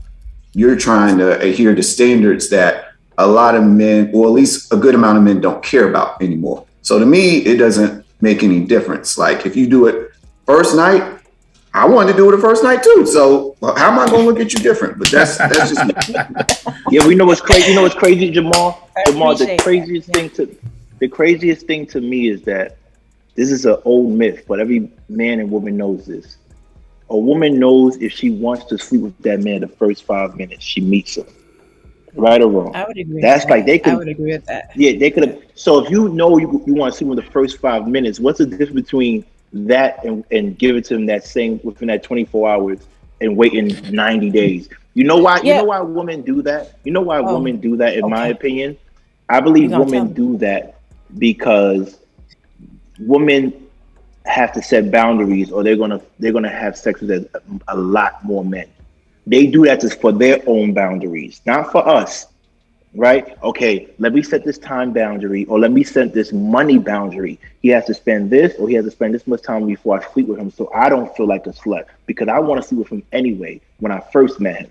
So it's like you do this for your own mental and emotional security. This is not about us. This is not about men, because you like sex as much, or even not, maybe even more than men. But what happens is you don't want to feel bad. You don't want to feel like you got less than. It has Yes nothing and to do no. with us. I just feel that, like, just for me personally, if you rush into things before you really get to know someone, you're linked to that person. You might, the sex might be good and it might have you stay in a situation that's fugazi just because the intimacy is there. So I mean, it's not necessarily about, because I don't know, I'm not 20 something, so like how much money they spend. No, I meet affluent men all the time, and the money is not for me, but Right. I'm not trying to share my essence with someone and I don't know truly who they are. So it's not necessarily a game all the time. Lynette, are you single? I am, yes. And you've been following us since December, and you still single? Well, we're gonna have to change that. Well, let me just say this. Let me just say this. Whether you play the long game or the short game, whether you choose to stay in it or not, Never that's play your the choice. short game. Period. The long game or the short game is game. But if you in it to win it, listen, you're gonna make some calculated decisions. The long game or the short game. I don't know how you're gonna play it, but it's a game if you're looking at it that way. Correct. But it's still a choice. You choose to stay where you want to stay, or you can leave. Know when to hold them. Know when to fold them. Let's be clear. I am the long game. Let's keep it a stack. No, so listen, Jamal. I think it was Jamal that laid it out perfectly, and we're just off of that. Most men, as we mature, we learn that it doesn't speak to who you are as much as it speaks to your confidence about who you are when a woman decides to engage within her own time. Sometimes that's day one. Sometimes it's day. Well, it's never day 100 for me, but sometimes it's day whatever. But I think most of us men in general we appreciate a woman who is liberated and expressive sexually, and it doesn't diminish how we look at a woman at all, especially when there's mud involved. Lynette, can I ask you a question? A real spicy question, if you don't mind. Out of the men you see on this thing right now, what's coming. Right. Who you have to give me two names? One who who you would give it to in 5 minutes, and then one you would make wait 90 days. Two men. All right. So since I've been following you all since the end of 2020, I knew this question was coming. So I would make the ultimate man. I would have the charisma of Wes. I would have the empathy and the compassion. Yo, block Wes out, man. Block Wes out. Block Wes out, man. Share. So wait, hold on. Don't take off the shirt, Wes. No, hold on. So Wes will get it in 5 minutes. I did not say that. Let me finish my little thing because I prepared it. I would have the intellect of Jamal, the distinguished gentlemanness of Colin, and the absolute confidence of Shahid. So I'd make an ultimate man, and also the entrepreneurial spirit and drive and hustle of Chris. So that's what I would have. I would make me an ultimate man. But no, in all seriousness, though, seriously, if I had to say 5 minutes, it would be Wes. And then what was the other time period, King, you said? 90 days. 90 days. Hey, Shan, block Wes out, man. Wes is stupid. Wes, put your shirt. 90 days, I would say you and I have to say you said who? I say you and you said you will make me wait 90 days? I would. Because I'll tell you why. It's your age. Let me tell you something. Oh my listen, God. I'm 41. Oh, I thought you were I'm old. Younger than that. Young, right? Oh, I know. You still are young, I know a lot of people. I'm 41, but you will let me wait 90 days? Yeah. Because I'm gonna tell you why. After a week, I would have blocked you. I would have blocked you on social media. I would have blocked your phone. Listen, I would have blocked your phone number, and then I would have hit you up another time 6 months later to see what's up. Like, my bad. Can we start over? Then I would have blocked you again if you didn't give it to me in a week. I'm gonna tell you why. Because you have major player kind of. You have this vibe about you. It's kind of sexy, but it borderlines on being kind of a little bit of an asshole, a little bit, if I can say that. But so I am an asshole. I'm not gonna lie. You would not be. You were not incorrect. She said that the player got to wait 90 days and Wes can get it in 5 minutes, and this nigga want to mud wrestle and get naked. But here's the question. Here's the crazy thing, though. Wes, when Wes is gonna smash you, and he's gonna smash you good, right? Oh dear. But see, I'm see. The problem is, I would have tricked on you because I would have felt guilty because I'm gonna break your heart. So I would have tricked on you at least for like 2 weeks. You'd have had a good old time. What's gonna mess King up is when that person hits him with all this intimacy that ain't got nothing to do with physical. He gonna be like, damn. Wes is gonna smash you and he gonna smash you good, and he gonna say, baby, I can't go any further. I'm healing. Watch. I think the reason why Wes gets all of the honorable mentions because Wes is quite empathetic. And so, we got to give Wes his credit. First of all, Chris. They are not. Hold on. First of all, they are Wes not is also honorable a love mentions. bucket. I don't get honorable mentions. I get first place. I said you get all the credits. I ain't say honorable mentions. I said you get all the credits. Oh, I thought you said honorable mentions. Okay. Daryl Cooks. Okay.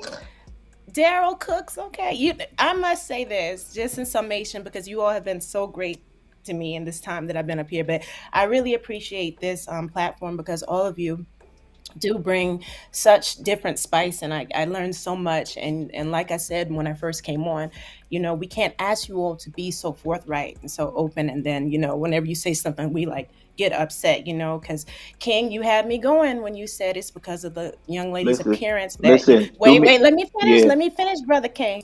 You had me going. Sorry. But at the end of the day, I appreciate your opinion. I appreciate this platform. You all are wonderful. So thank you for allowing me to speak. Lynette, give me your social media so I can block you. You waited for me to finish all of that just to say that. You waited. I want to block you, because when I block you, that means I like you, or that means that I just don't understand the angle you coming from. Lynette, so here's the question that I want to ask, because ain't nobody asked you. Just go ahead and DM me your number, because Wes is in California, and I know he ain't getting out there. So, no, I'm teasing. We appreciate you actually for following us since January.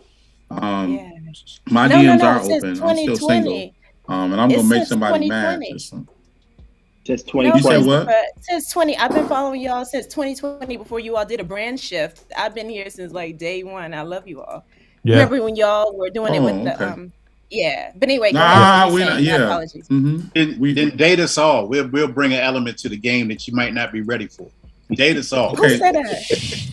Who said that? I'm selfish. That was Daryl. I'm selfish. I don't like to share. I don't like to share, and I'm getting it on day one. Date us all, but don't tell us. Don't tell us. So date us all simultaneously, and send all the videos to King. and then y'all crazy. And then when I'm rocking your boat and washing your hair, I want you to make sure you tell these other guys that I was the best. So. Oh my God. Y'all about to make me blush. And for the record, I'm low key shy. You see, so Lynette, you see all of those squares? You see each one of those gentlemen in those squares? Yes. Each of them name is Wes. So you call them by their name in the middle of intimacy. They are all Wes. They are all mini me's. Wes, I don't have the empathy that you have, but Lynette, Wes's DMs are open. If you need his Instagram, DM me your phone number. I'll FaceTime and give it to you after 11 o'clock at night, though. But what's your DMs? So I'm sending you pics. You sending me less. Take pics. Pics. Listen, we thank you for coming to Ask a Black Man Anything, Lynette. Yeah.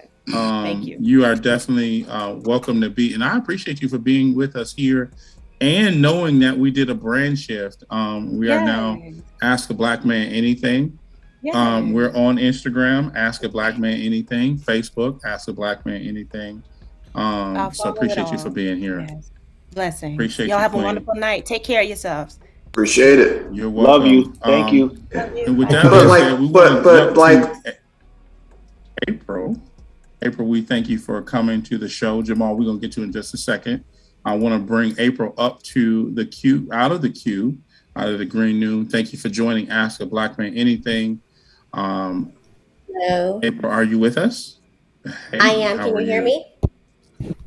I can hear you just fine, Queen. How are you? I'm Can you doing tell me what your pretty shirt good. says? Oh, it's my work shirt. Oh, okay, that's fine. Well, welcome to Ask a Black Man Anything. We appreciate you for being here. What question do you have for us tonight? So this is my first time joining. I was Welcome. referred to Thank you. guys, so it's been entertaining. So my question Absolutely. is: should a woman stop talking to an older man or a man in general if he says that he does not know what he's looking for or wants? Do you believe him? I don't know. Yes. I think that Go ahead, men. fellas. Wait, what did he Yes. say? That was a good question. That was a good response, Chris. What I did the believe gentleman that say? men know. Say that again. I was asking, what did that gentleman say? Can you move to If where we can he see you? said- There you go. I'm sorry. Hold on. Let me. Can you see me? Don't be shy. It's nothing but mud over here, baby. Nothing but mud. So how old is this older man? So let's put it in perspective. 55, And how old are you? 39. Oh no. I'm gonna be real with you. He ain't trying to get with you. Not like that. Because at the end of the day, a man is deliberate once he gets a certain age, unless he just don't want to be with anybody, get tied down.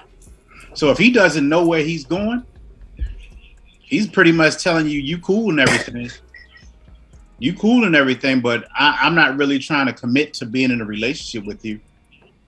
And on top of that, age really don't matter. Like, he told you what it was from jump. Like, whether you believe him or not, the fact that he even said that tells you what it is. Like that just sounds like, I mean, we cool to hang out, we cool to smash. I'm not trying to be in no relationship with you. He said that in so many words, he just didn't come out and outright say it. So he could have been 25, 35, 55, 105. Yes, stop. Unless you guys got something going on that you like and you're cool with friends with benefits or whatever, because that's pretty much going to be.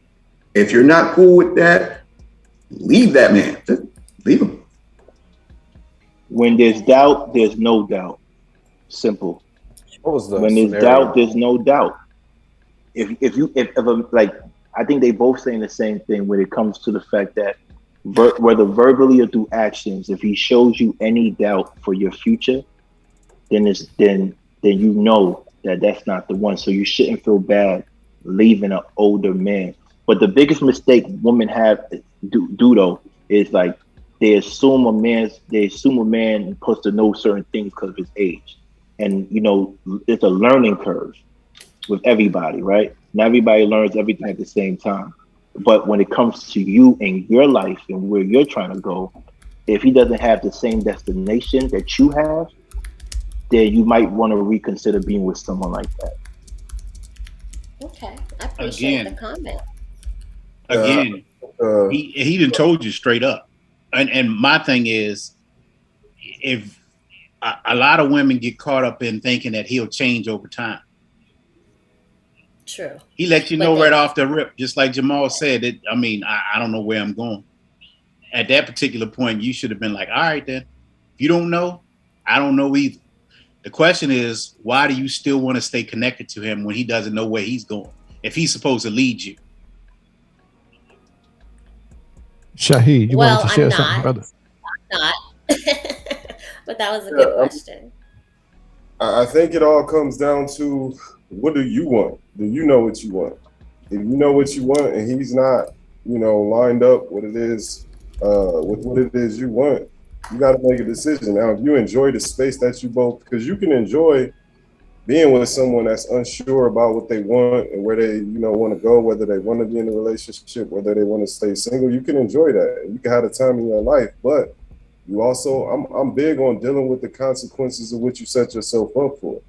So if you don't take heed to his words and saying, I do not know what it is I want, and you think you're going to force his hand into a relationship, or later down the line, you're going to fall into a relationship, you also could fall out of something and waste however much time you put in. So if you're okay with that, if you're strong enough to deal with the consequences of your decision, rock out, but if it's something you want and you're not sure he can give it to you, make a decision.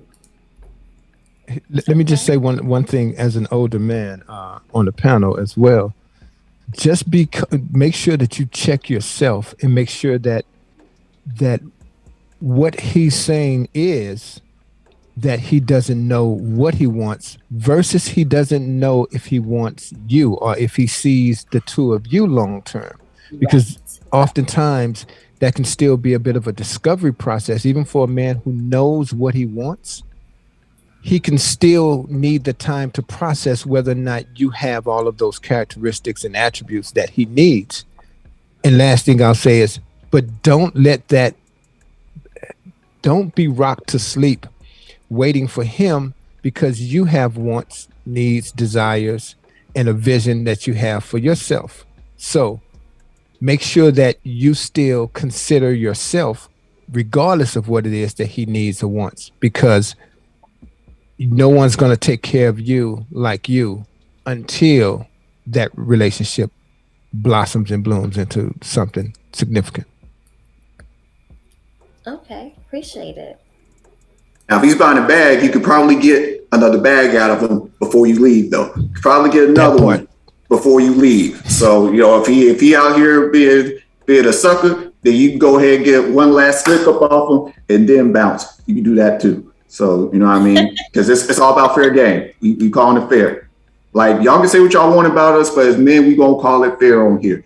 Hey, you get another bag, because you know them bags be hard to get, because y'all be trying to beat them bots. And y'all women, y'all be losing to them bots on the website. So you might need to get this man, go ahead and get you another bag and then dip. You might want to do that too. All right, appreciate it. Absolutely. With that being said, Lynette, we want to thank you for coming up to Ask a Black Man Anything and posing that question. Thank you for being on camera. No.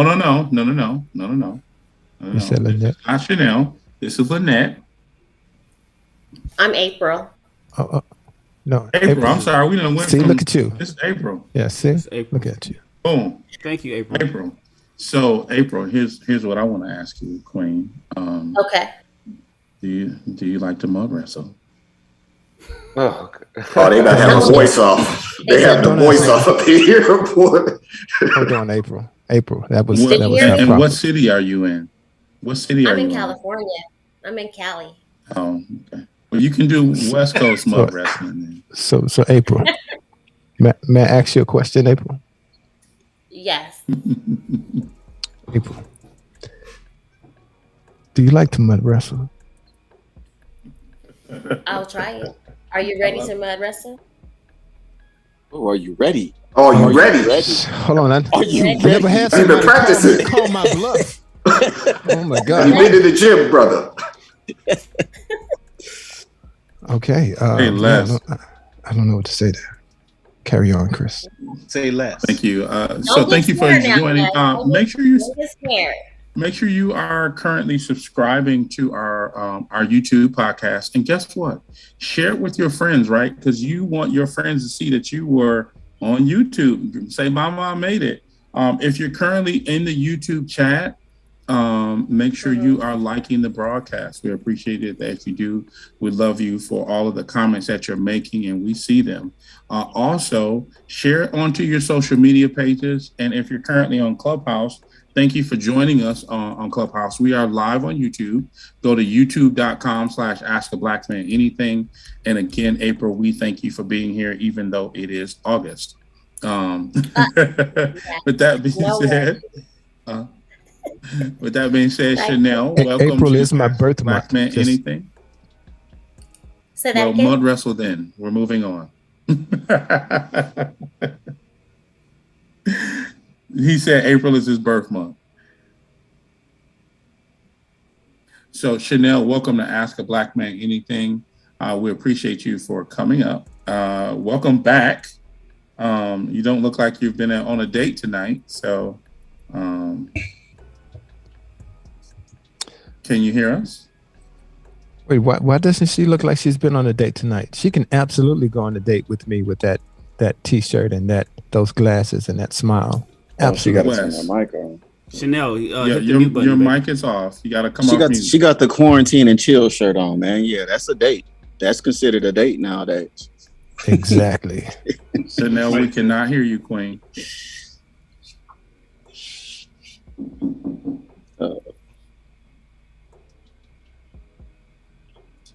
You there, Chanel? I'm here. Can you hear me? There she goes. There we go. Yeah. Okay, I had to play around with it because I'm doing the same thing I do every week. Just hit the mute button, baby. It's only one mute button. It wasn't stupid.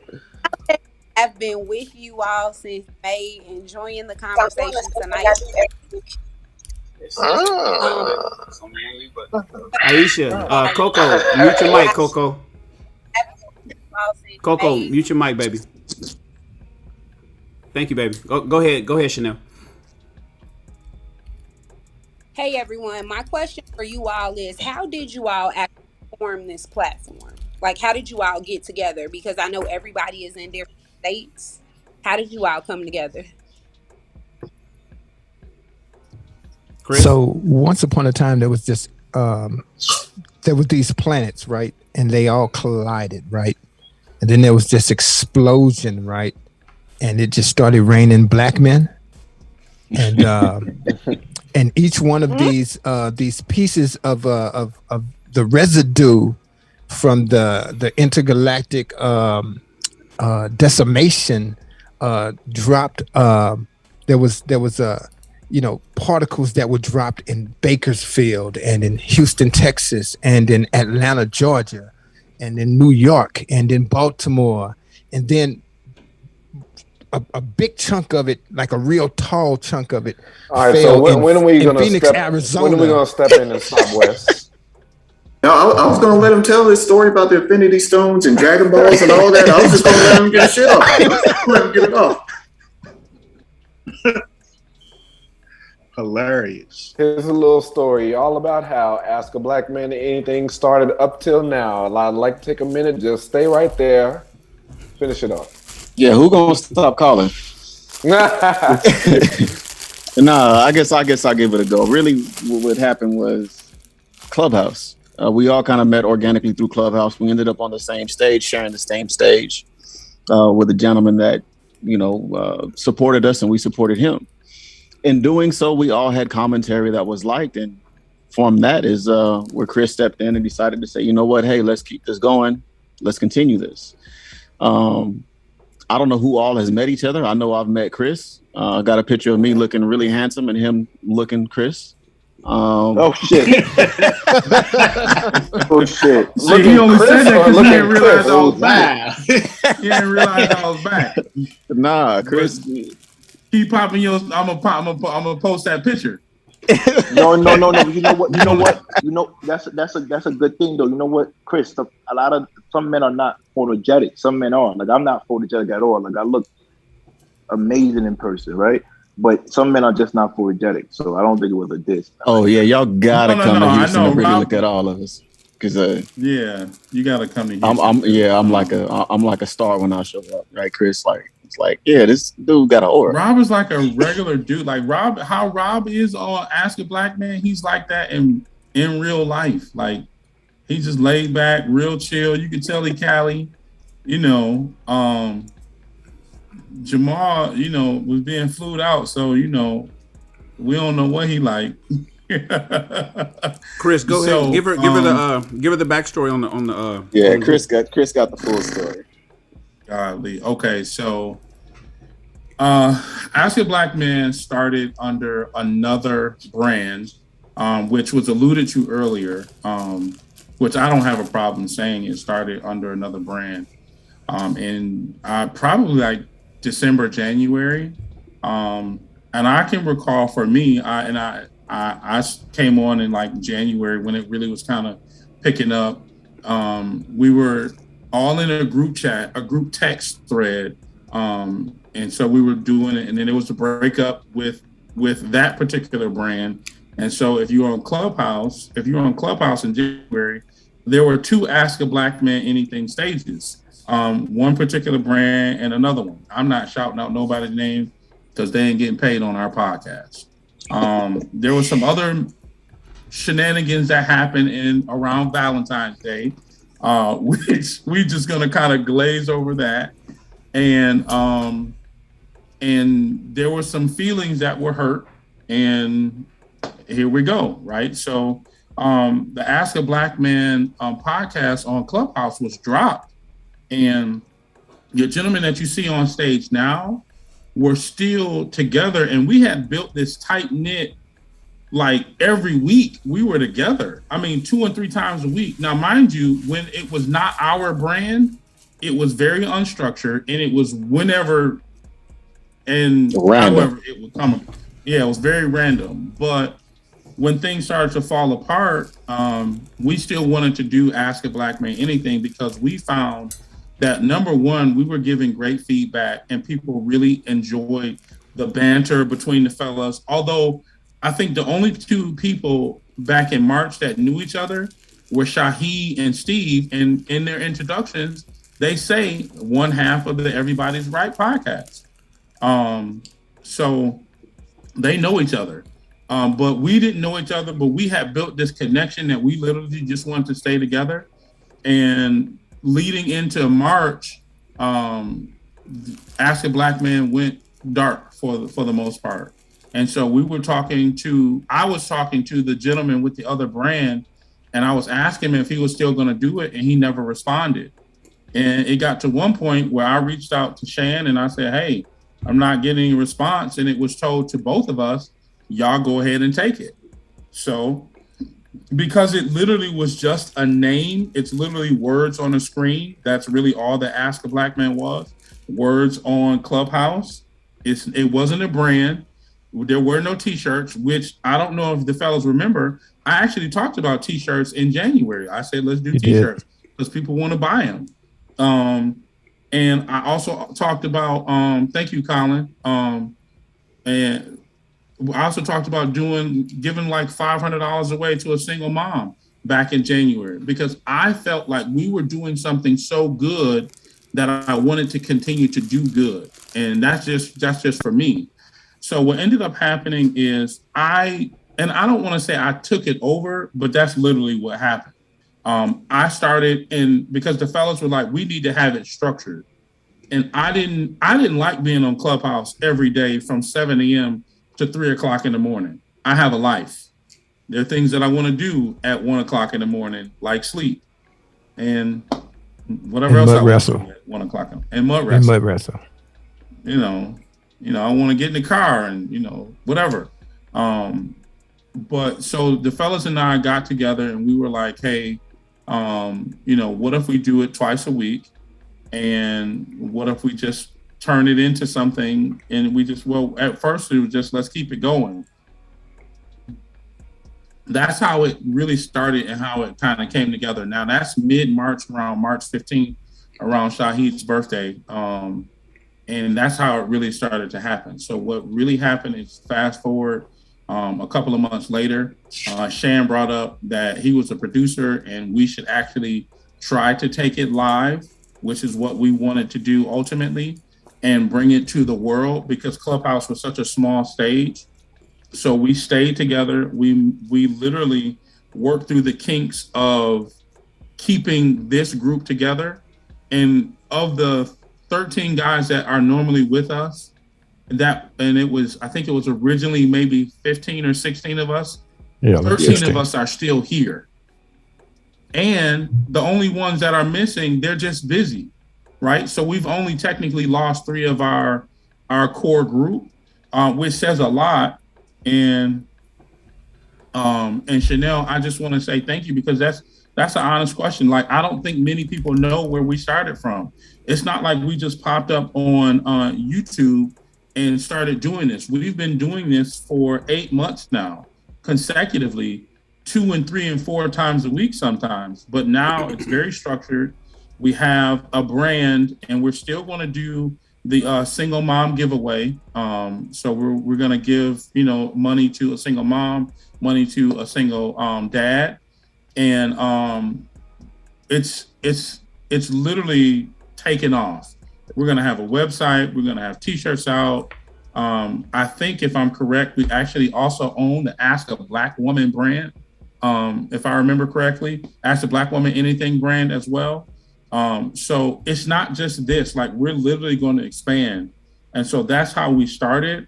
And where I think that we'll end up going, even though you didn't really ask this question, Chanel, where I think we'll end up going is we'll do it on YouTube, but then we'll go do a 5 and 6 and 7 city tour where we're doing this live together, and you'll be able to see the camaraderie and the laughter and the ladies will be able to come up. Show. Y'all will actually be able to come up and touch Wes. There will be security. There will be security. I'm gonna bring a kiddie pool and some mud for real. Like that is. But let me say this. I just want to add this one thing. This is probably the most important part, I think. Well, first of all, let me just say this. I've said it before, and I do. I think I speak for all the fellas, and I think we can all acknowledge that, if not for Chris being determined to press forward, we may not all be here. And without Shan and his ingenuity and everything that he's brought to the table, we would not be doing it in the way and on the scale and the level that we're doing now. So just first off, I think we can all agree that these two gentlemen have really led the charge when it comes to what we're building. The other thing is, and this might be the most important piece though, is that we are all, no, it's no shenanigans. Okay. I can be intelligent every now and then.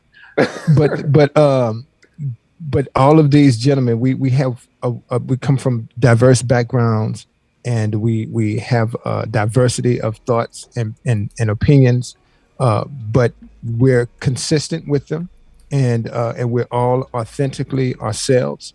And more importantly, behind the scenes, we've had the opportunity, just like brothers of any kind, to debate, to argue, to hash things out the way that men should, and we've all participated as a group in those in working through the kinks of just being men. We're not even talking about podcast stuff, and that's, I think, is a sign, or at least for me, it speaks to the hearts of these guys, and who they are at their core, because it's so easy for us as men to throw someone else away who doesn't move our needle, who they don't pay our bills, or whatever the case is. But there's been a stick-to-itness and a brotherhood that has existed with each of these gentlemen, that has been authentic, and so I just thought that that's the most important thing, that what you see, the chemistry and everything that we have here, and the fights that we have here, or the debates that we have here, happen behind closed doors as well. This isn't for show, and we're all ultimately here because we want to, regardless of our opinions, we do have a genuine heart and want other people, especially women, to have a much more productive dating life when it comes to us, and men and women in general. So I think I speak for all of the fellas when I share those sentiments. Yep, I got three questions for Janelle. So one, are you single? Yes. Second question, are you monogamous or polygamous? Monogamous. Space. Okay, you're monogamous. So since you want to ask us a question about how we started, who amongst the brothers would you start a relationship with? Pick one. Chris.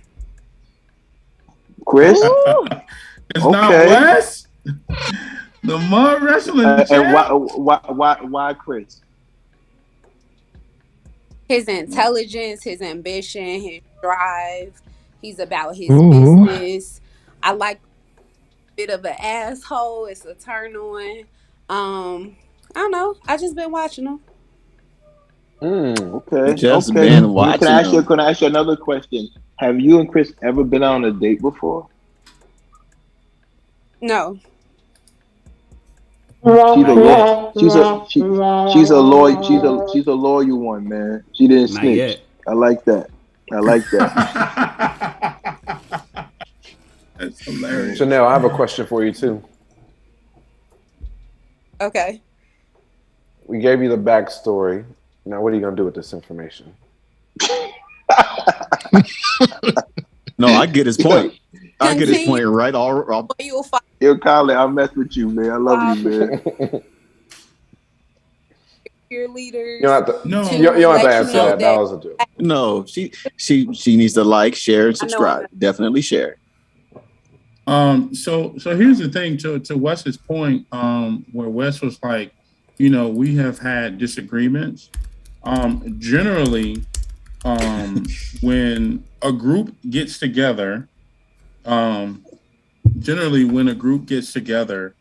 there is like a fight or some sort, like the band to break up, like Beyonce left and went to from Destiny's Child. And that hasn't happened. We definitely have had our share of disagreements where we, have done things wrong, or not necessarily wrong in a sense, but where there needed to be correction. And the thing that I can say that I love about the gentleman here is that we can all gracefully and humbly take the correction from each other, and it doesn't look like we're bigger than, or we're more arrogant, or that we're too big to just sit back and listen. And I can honestly say that we probably haven't had one of those discussions in probably 2 months. And that's big, because that means that we're working as a one unit organism. And so with that being said, Chanel, I appreciate you for coming up and picking Wes and coming to the stage, because he wrestles a lot better than me. I do have my unique set of assholeness, and so you probably don't want to pick me, just for the record. But I knew King was going to ask that question, and whatever. For the record, Chris is Beyonce. Let's not make no mistake about it. The rest of us bitches are just Kelly Rowland. Yeah. Destiny Child. No, don't do that. That's what got a lot of people in trouble with the Wu-Tang thing. I think Kelly, Michelle, everybody's on the same level. I want to make that publicly clear, man. No, I don't. Let's move forward. No, we're definitely moving forward. I don't take that, to my head at all. I mean, I'm honored to be, as I always say, I literally am honored to be amongst these generals. So with that being said, Chanel, thank you for coming to Ask a Black Man and getting the history of us. One of the things that I actually hope to do in the near future is to do a one-on-one interview with each guy with their experience, so we can actually put that on our social channel, hopefully before we pop up in Houston and we act a fool, because it's going to be different on that what is it, the inaugural event, Daryl? First ever inaugural Ask a Black Man anything meetup and a meet and greet. Y'all come on out. Shaheed is going to have his horse outside and all. So with that being said, Javon, we do want to welcome you. First, thank you again, Chanel. And Javon, we want to welcome you to Ask a Black Man Anything. How are you doing tonight, Queen? Javon, you got to unmute your mic, babe.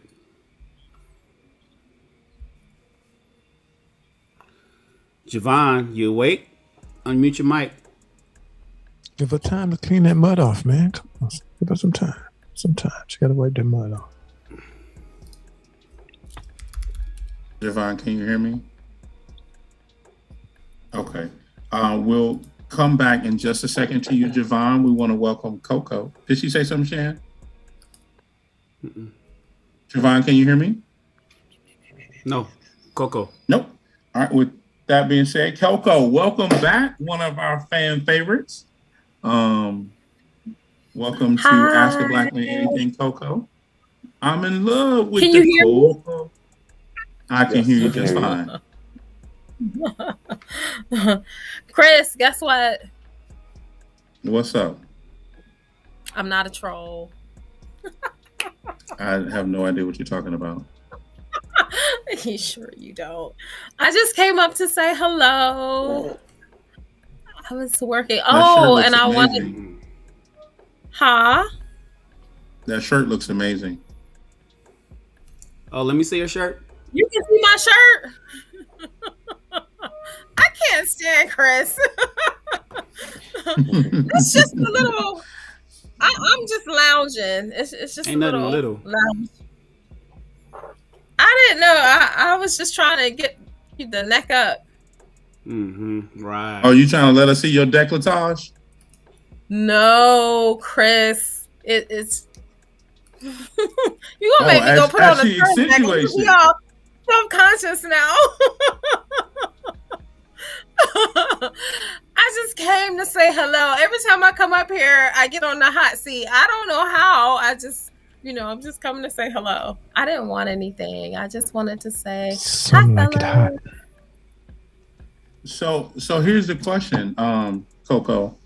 Last week that when you were up here, did you select one guy that you would let hit it in the first 5 minutes, and then one guy who you would make wait 90 days? I wasn't on last week. Okay, great. Had a meeting. Last time you were on. So who would you let have it of the gentlemen that are here immediately, and then who would you make wait 90 days?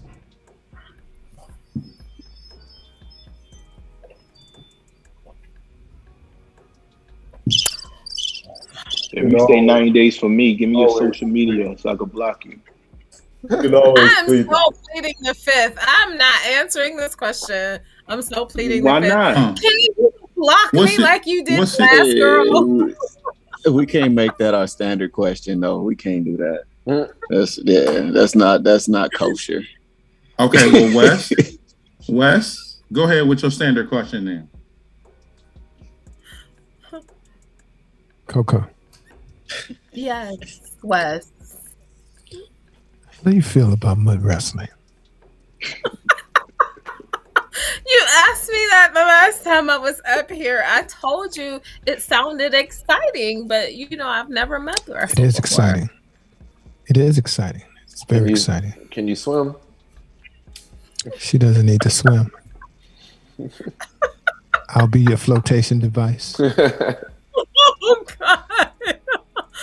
Well, Coco, Coco, not to make you feel uncomfortable. So I'm going to ask you a question. I'm typically the one that asks the questions, right? That to see where we at as fellas on an attraction scale, right? So I want to ask you a question. Who do you think, based on watching us and listening to us, would be the most romantic person or adventurous person on a date?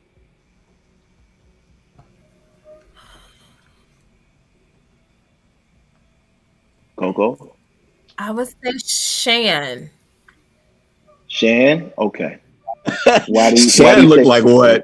Why do you say Shan? I'm gonna be the most adventurous. That he's spontaneous and he likes to get up and go and do stuff, and I like that. So I think he would be the most fun date. I don't know about the most romantic, but he definitely would be fun. Adventurous, right? Okay, fun. Mm-hmm. Okay, good. Okay, just want to ask you those questions. Yeah, I'm a lot of fun. Did I answer These are right, fun. King? You know what fun? No, it's because fun means temporary. You just want to use my boy, objectify him. I don't agree with that, but it's all right. Carry on. That is not what I said. That is not what I said. Carry on.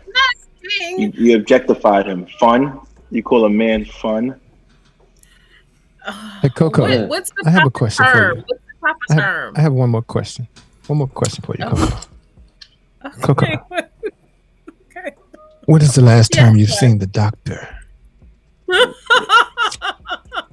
last time you've seen the doctor. Coco, we have a doctor in the house.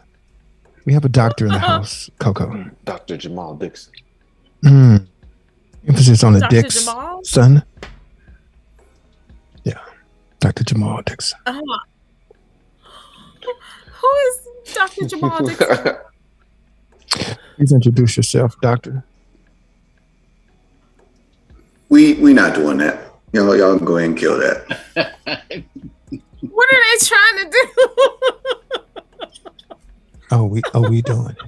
Are we doing it? Wes dropping octaves over here. And did we get the other young lady back in the queue? Javon, she came back, but then she bounced out, so she's not here right now. We just vibing with Coco. Oh, okay. Shout out to my girl Kelly. Can I ask a question? This might be too forward. Yeah. After you tell us what city you live in. I told you this last time, Chris, because when we were on Clubhouse and you called me a troll, you were like, Aisha, where do you live? Do you remember that, Chris? Okay. I don't remember. No. Where do you? I don't remember what I wore last week. So tell me again. I live in Pittsburgh. Oh yeah, you're a troll. Okay, what's your question tonight, Queen? I'm not a Mac troll. Miller. This might be too forward, but I'm gonna ask anyways. So I would love to do you guys' t-shirts. I have a new t-shirt company. Well, I do all kinds of promotional items, You but said I a would love to do new? new NEW, not nude. I didn't say nude. I said new. So Shan is a fashion designer as well. So he does our shirts. Me. Oh, okay. No wonder you're so spontaneous. See, you picked the You right have to one. study it to be into fashion. All right. That was your forward question? That Yeah. was You my want to try to take business question. from us? No, No, I was she's trying to give business to you guys. Oh, you trying to give us the business? Sound like a Hey, Talk to Jamal. Oh my Yeah, hey, Shan, hey, Shan. I'm not trying to give anybody the business. No, she's not doing You a that. lie. That's not. No, she's not doing that. Shan. So what's you have the question that I have up, because I know we want to close up soon. The question, the quote. Mm-hmm. Yeah, because I want to get to if it's up with Chris, I want to get to that when you have time, Chris. Yeah, we can go right to it. Coco, thank you for coming to Ask a Black Man, trying to steal the business from Shan and making our shirts. No, that's trying not to make what a profit I off was of Ask a doing. Black Man.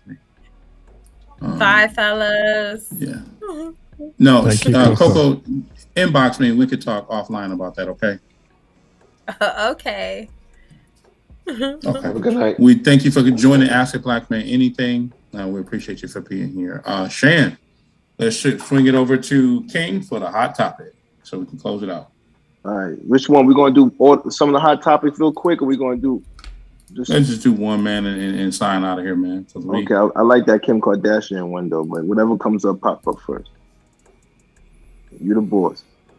No. So Kim Kardashian reportedly plans to keep West last name after divorcing from Kanye. Kim is going to keep his last name even after she divorces him. So the reason why I wanted to talk, that's one of the hot topics I want to talk about, because to me, I found it quite awkward that a woman would want to keep her husband's last name after they get divorced.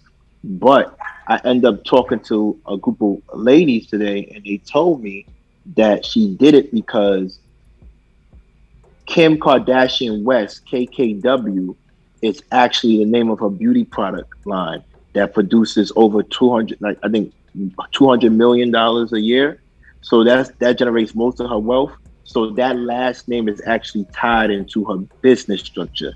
Also, that same group of women told me that because she has children with him, 4 children at that, she wants to share the same last name.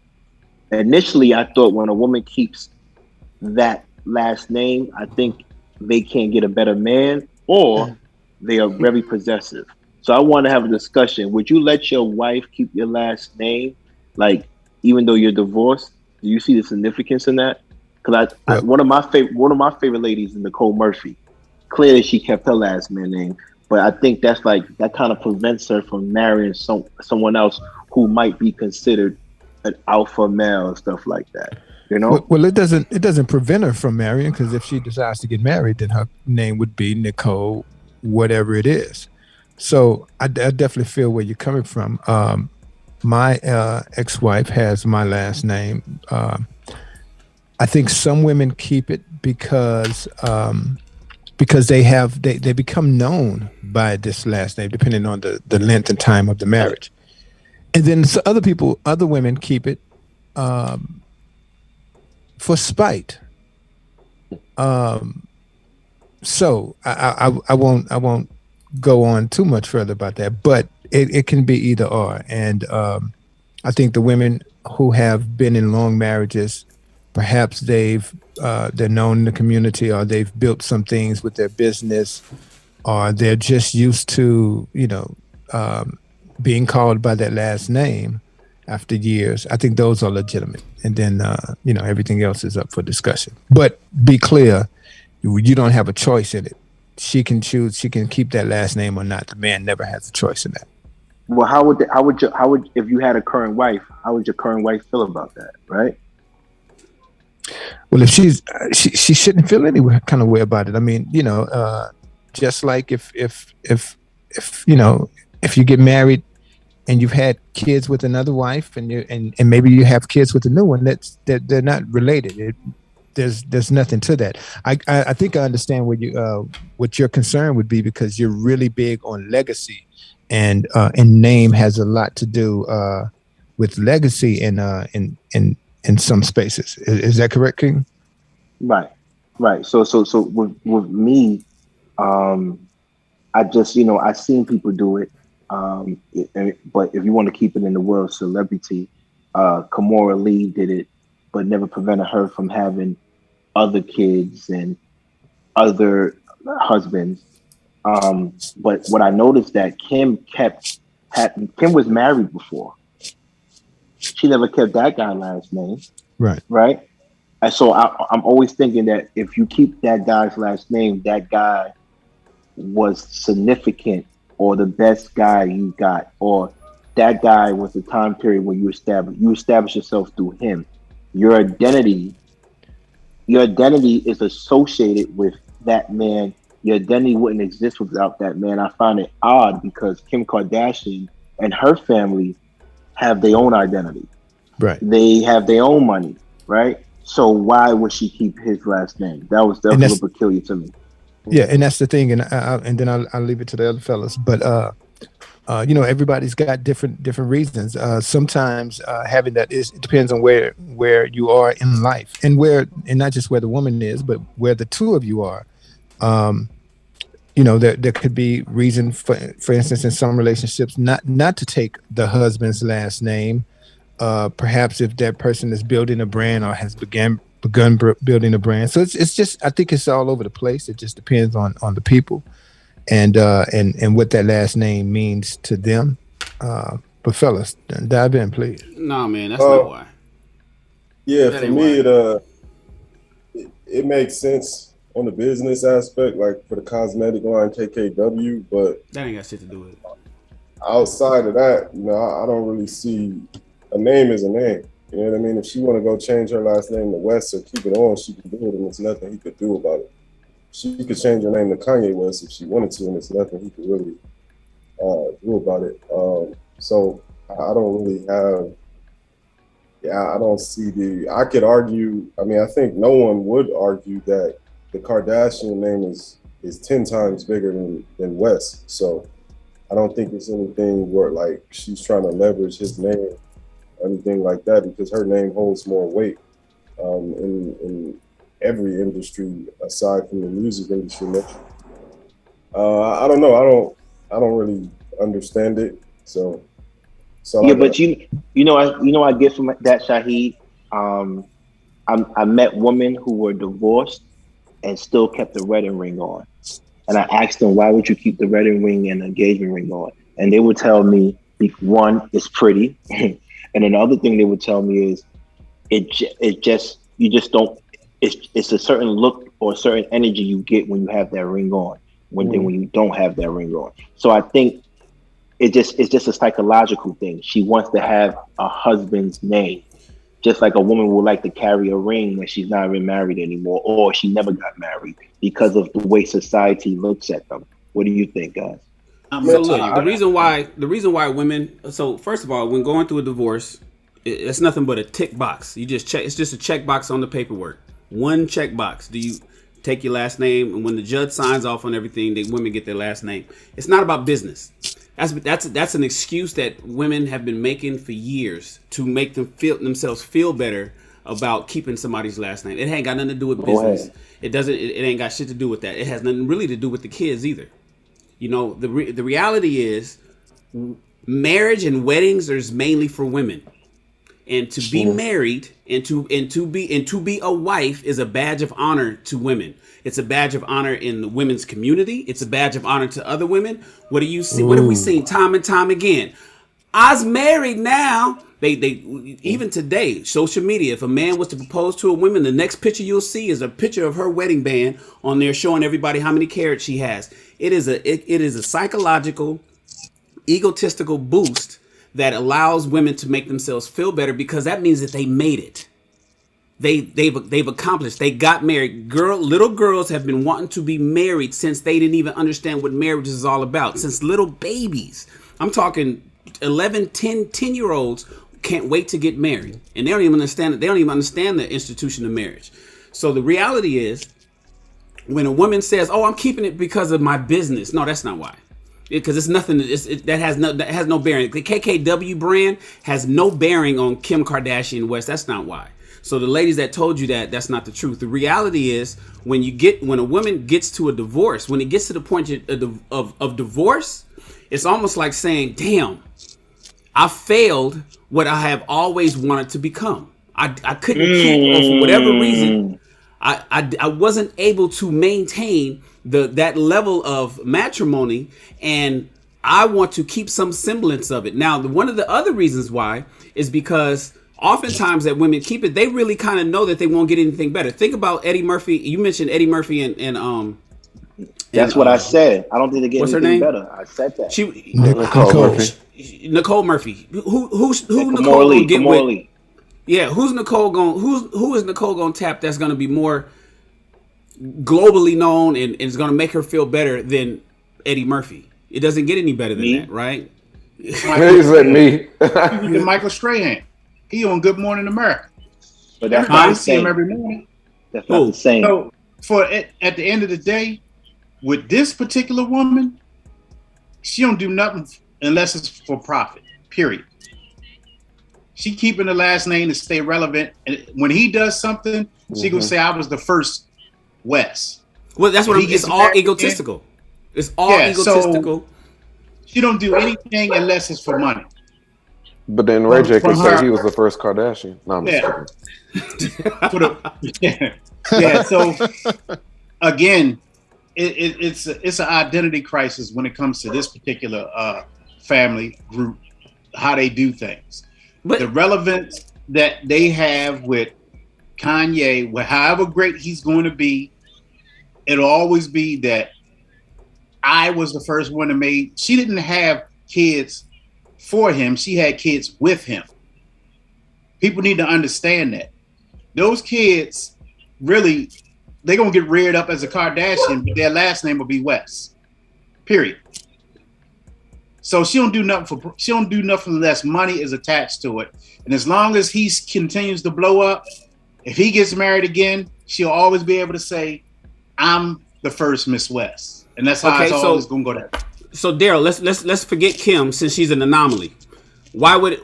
Because a lot of women seem to think, and I know they think that that's the reason why it's for kids and business, and that's not the reason why. When you get deeper into it, it's for the kids. Why would a woman keep her ex-husband's last name for the kids? What does that do for the kids? For the kid, I mean, it makes things simpler. How? When they go to school, when they go to different places, they identify. If your kids are named West, they'll say, "Oh, that's your mom." Kim Kardashian. It makes it easier West. for who? For them to do stuff. It don't make it easier. Think about it. I'm gonna tell you what the administration, the teachers, the principal. It's an identity thing. Because I asked my sister, why does she keep her husband's last name, or her ex-husband's last name? It was for the kids. And when she said, when I went to school, they knew that I was their mother because my last name was Fisher, but she's really a Bailey. Right. So there's a bridge here, right? So the bridge is because Daryl, I understand exactly what you're saying, Daryl, and oftentimes what happens is psychologically for the kids, especially when you're talking about being bullied, and kids feel different when all of a sudden other kids are asking them, "Well, why isn't your mom's last name the same as your last name?" Because they have that. So it makes that. However, to Shan's point, though, the bridge here is that's because the parent, usually the domiciliary parent, which is the mother in that scenario after a divorce, usually she doesn't want to explain all of this to the child. the same way she would have to explain it to the world, to Shan's point, which is to actually admit, and this is a subconscious thing, and this isn't for all women. This isn't always the case, and they won't admit it. That's the excuse that they're going to make. And Shan, to your point though, many women might not even, it's not even that they won't admit it. Some women subconsciously might not even recognize that that's what's going on for them internally. Absolutely. That's absolutely the case, because it happens for people that don't have kids. They will find, that's why they say kids in business. It's always going to be kids in business, because if you don't have kids, you can use business as the reason. If it's not business, it's because of my profession, and it's just easier to do paperwork, and I can go, and that's not it's the ring. An example, like I said, it's just the ring. It's like let me give you something down the road so you can understand where I'm coming from, because I helped raise my sister's kids. When she got called to the school and they came, they identified with her as Miss Fisher because her was still Fisher.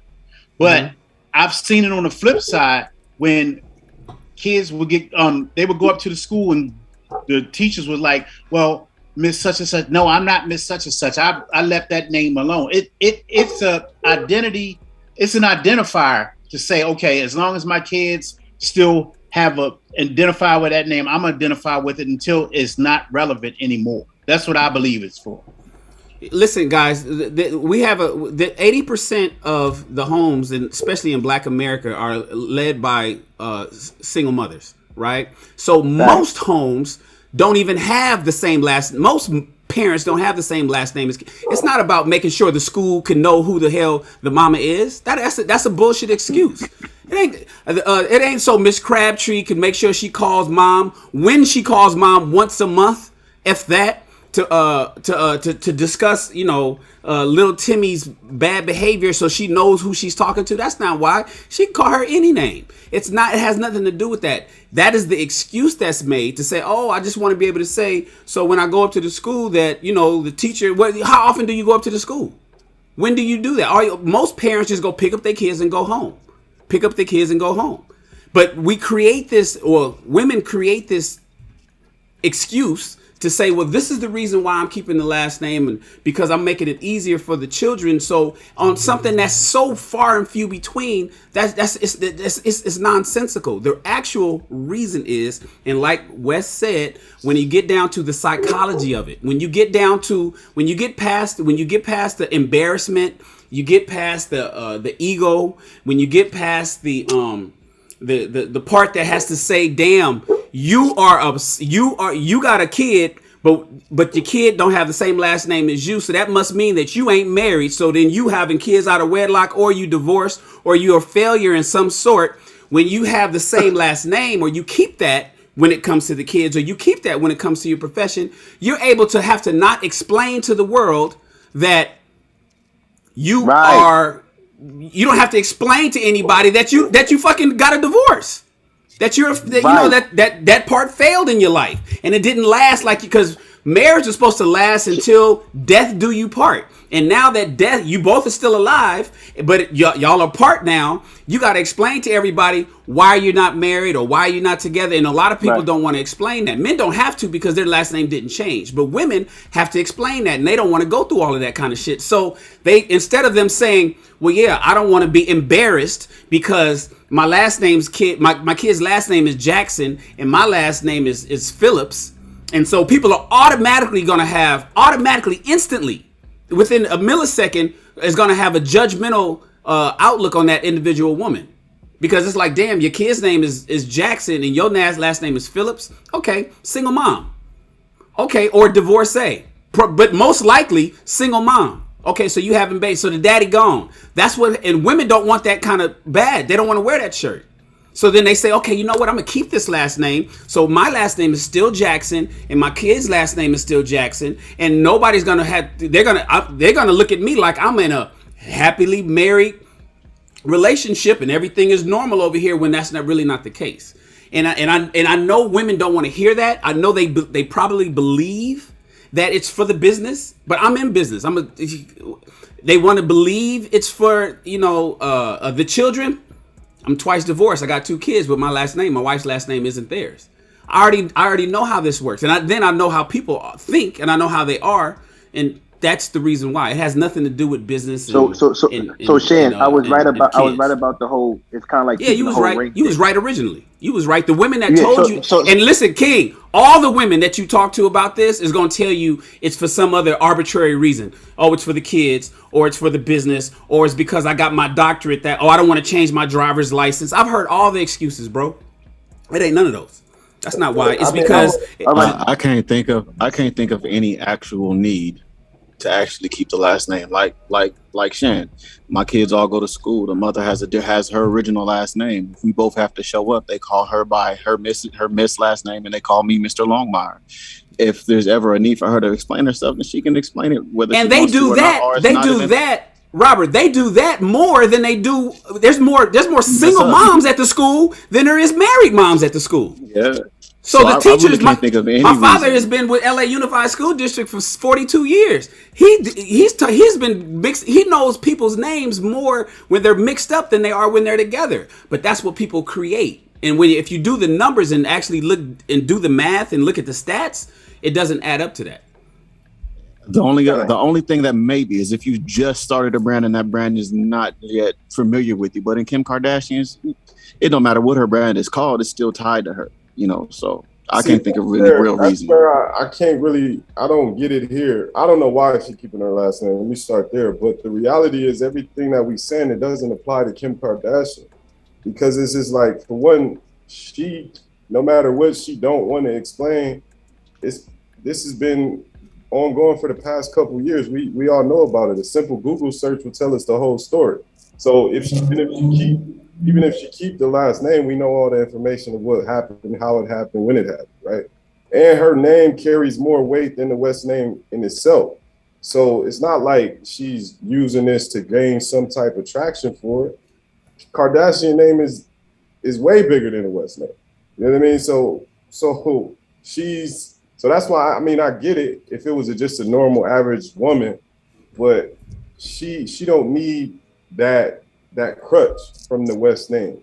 It may even be a situation where she feels like she's showing respect to the dude. Because I know sometimes whenever we get divorced, some of us might not even want the woman to change the last name anyway. You were married to me, so go ahead and keep that last name.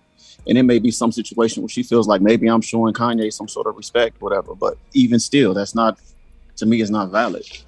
Right. For her though, it's got to be ego, because she don't need to keep his name for the business to run. It's still gonna sell. She got all the shows with her name. Everyone knows her name. Her name is bigger, like everyone's been saying. So in her case, like that's got to be ego, because we don't even call her Kim Kardashian. We still call her Kim Kardashian. I ain't never even called her Kim Kardashian West. She know that. Like, no one even refers to her as Kardashian West. Everyone, Kim Kardashian, Kim K. We still call her that. So, but I think it speaks to a bigger problem, like Shan was saying.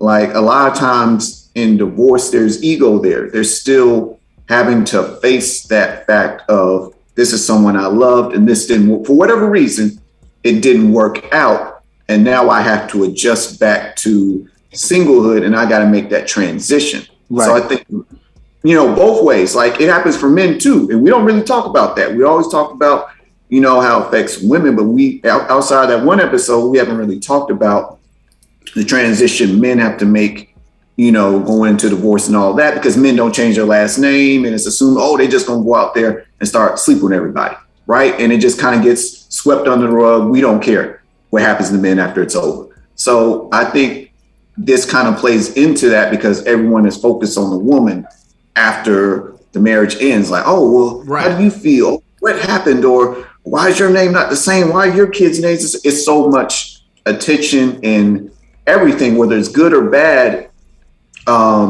ideas placed on the woman, that I think it leads to situations like that, where I don't even want nobody to know I'm getting divorced. I don't even want no one to know my name changed. Like, it's all kinds of reasons, but a lot of that, it's going to be emotionally based. Like, even for regular people, like, even if two regular people had a business, like, it's still going to make money just because your name changes. You're still tied to that if you have the documents in place. Like, change your name is not going to end the legal binding agreement. So we can't use that. Your kids still know you're their mother. So really use that if the kids know. So it's got to be something emotionally based. And so we're not going to be here and just. That's the excuse. It's for the kids. The kids. So my kids, they don't even call you by your last name. What kids call mom your last name? How many mothers in here your mom call you by your first name and your last name? They just know you by mom and your first name if they even call you that. So real talk though. A benefit to Kanye though. Real talk though, Kanye this was all of the planning, and Kanye trying to ditch his own last name anyway. He changing his name to something else. They call himself Ye. It's Ye because he said that's the most common word in the Bible, and Ye means you. So what happens is Kanye means all for you, right? But when you say Ye by itself, he says he's the reflection of society, the good, the bad, the ugly, you. So when you say Ye, he's referring to the society. He reflects society through his lifestyle, his music. That was his reason behind that. But can we get off this topic because all right, Kanye Kardashian then, because that nigga wild. But Kanye Kardashian, man, you crazy. Yeah, I think we have definitely we done. All right. I think we can. Did we have another one that we just wanted to kind of run over? I mean, we run into the time. I don't mind one way or the other. I mean, where you stand, Shan? Oh, well, we go to 9. We got 5 minutes. We got 5 minutes. We got 5 minutes. We can just get ready to wrap it up. Wrap it up. Yeah. So I don't really have a dog in the fight. My ex-wife still has my last name, but why did she keep your last name, Chris? And Wes, why did she keep your last name? Why? So her last name started with a Y, and mine starts with a D. So I put her at the beginning of the alphabet that was one of the biggest upgrades, other than the house that I bought her and stuff like that. You're hilarious. No, that's real talk though. So, and I asked her, I said, listen, you could go ahead and take your last name back, and she was like, no, I earned this name, and I'm like, whoa. No, but you know what? She kept it. That's real. Actually that's the real. That's what I'm trying to explain to everybody. That's what the girl told me. That's what the girl told me. She said, I run a multi-million-dollar company, and I built it when I have his name. I earned it, so I'm going to use it. That's what she told me. That's crazy, Chris. I think that's a little different than Chris's. That's not the real that I was thinking that she was saying. I mean, earning. That's not the same earning that I was thinking.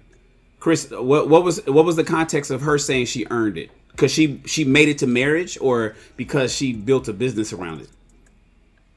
No, she ain't built no business around my last name. Probably because she made it to marriage, but she made it to honestly, marriage.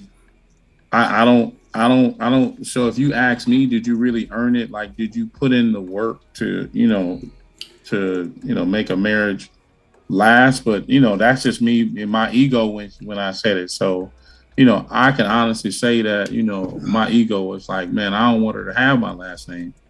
But here's the thing. I feel like I made her better. I changed her life. She was a homeowner by the age of 21, had a full-time job, a master's degree, and we were a family with 2 cars and a house, all before 25. So a lot of people weren't really doing those things.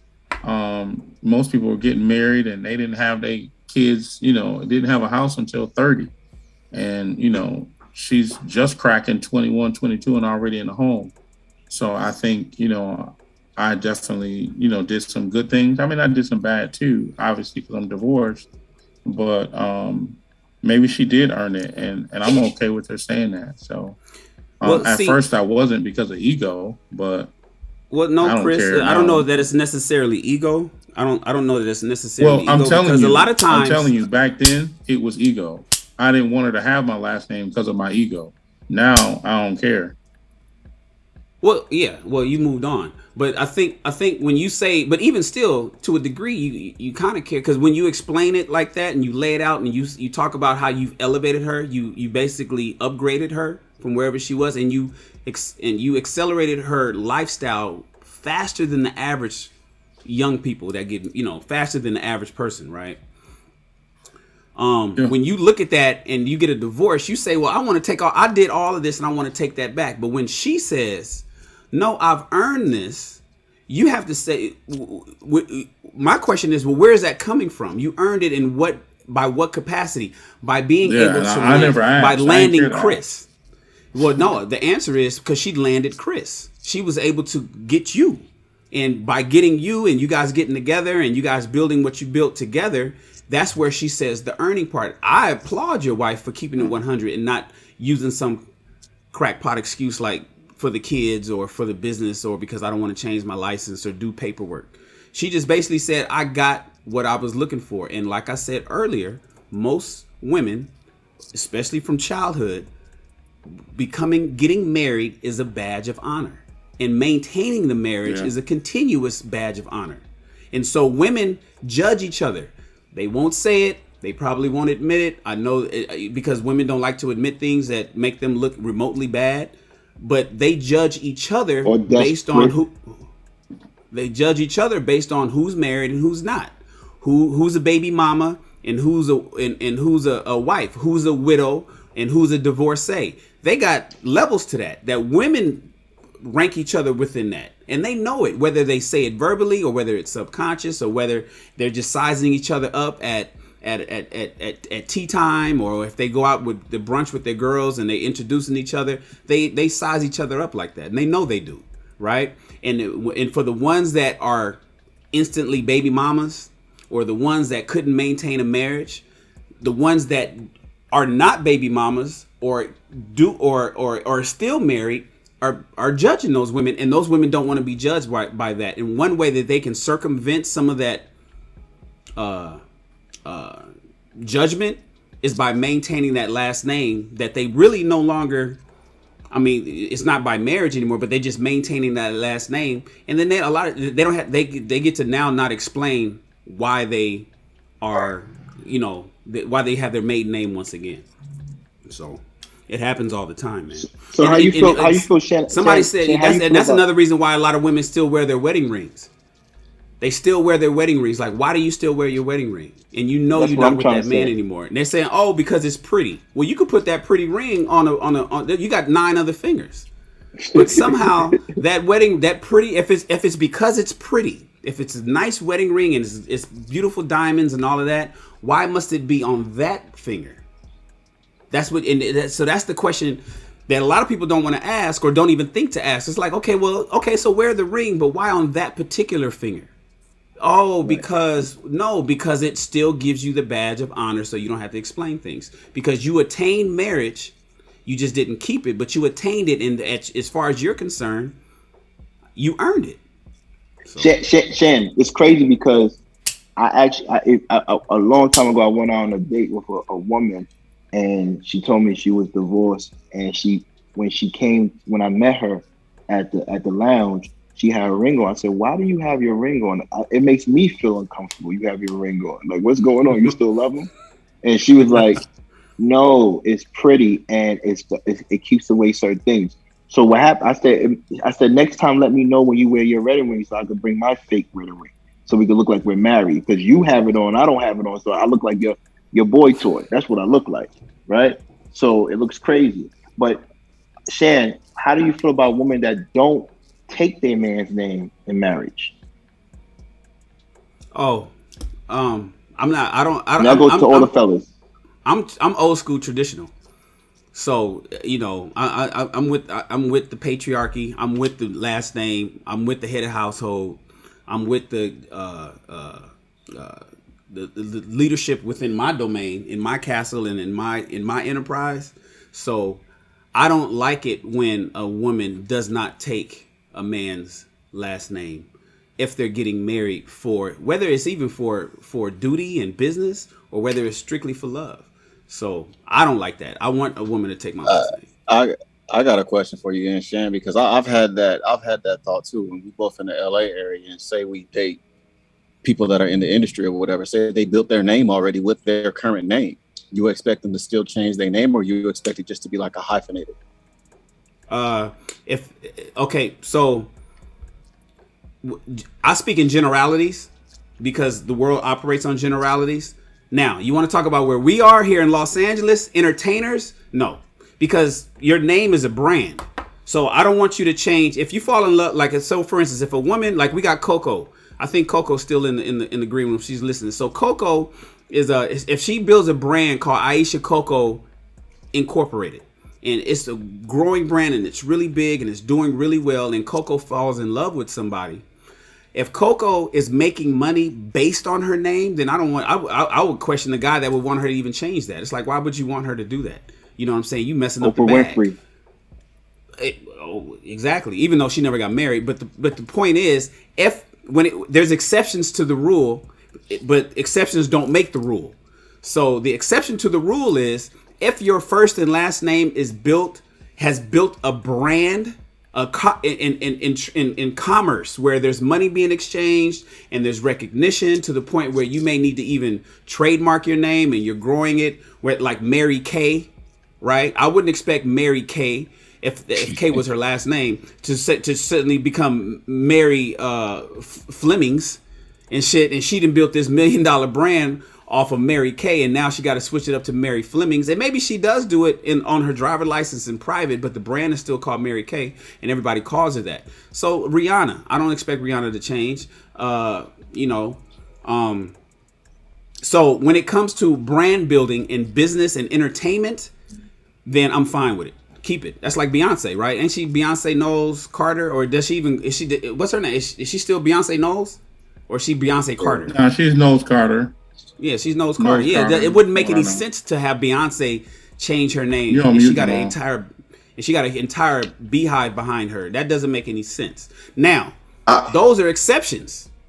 Those are exceptions, Robert. The general world, the rest of the world, everybody in Middle America and the rest of the world, no. Then I think they should be as traditional as possible. I 100% agree with you. Everything you said. That's same way, same thing, same thinking. If it's good enough for Beyonce, it's good enough for everybody. You are taking the last name. We're not doing that because it's really not fair.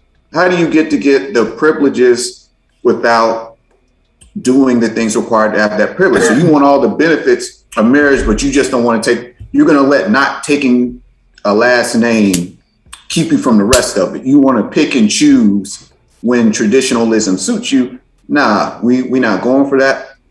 And I think people are upset that men are establishing a preference. Like, that's what I want. And if I can provide what I need to provide, if we're having that conversation, you can do it. We've been around, I'm sure all the men on this panel, we've been around successful women that have done it, whether it's hyphenated, whether they've taken it. So it's kind of hard for men to accept that when I'm seeing doctors do it. I've seen lawyers do it. I've seen business owners do it. I've seen Beyonce do it.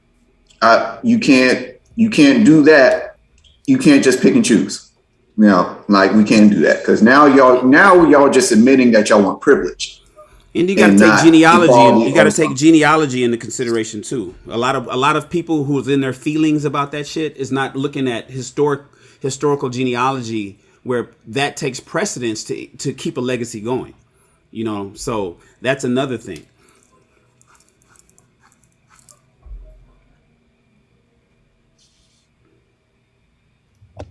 So all the men are in agreement. All the men are in agreement. You're going to take a last name, or she get to choose. I'm not marrying anybody who's not taking my last name.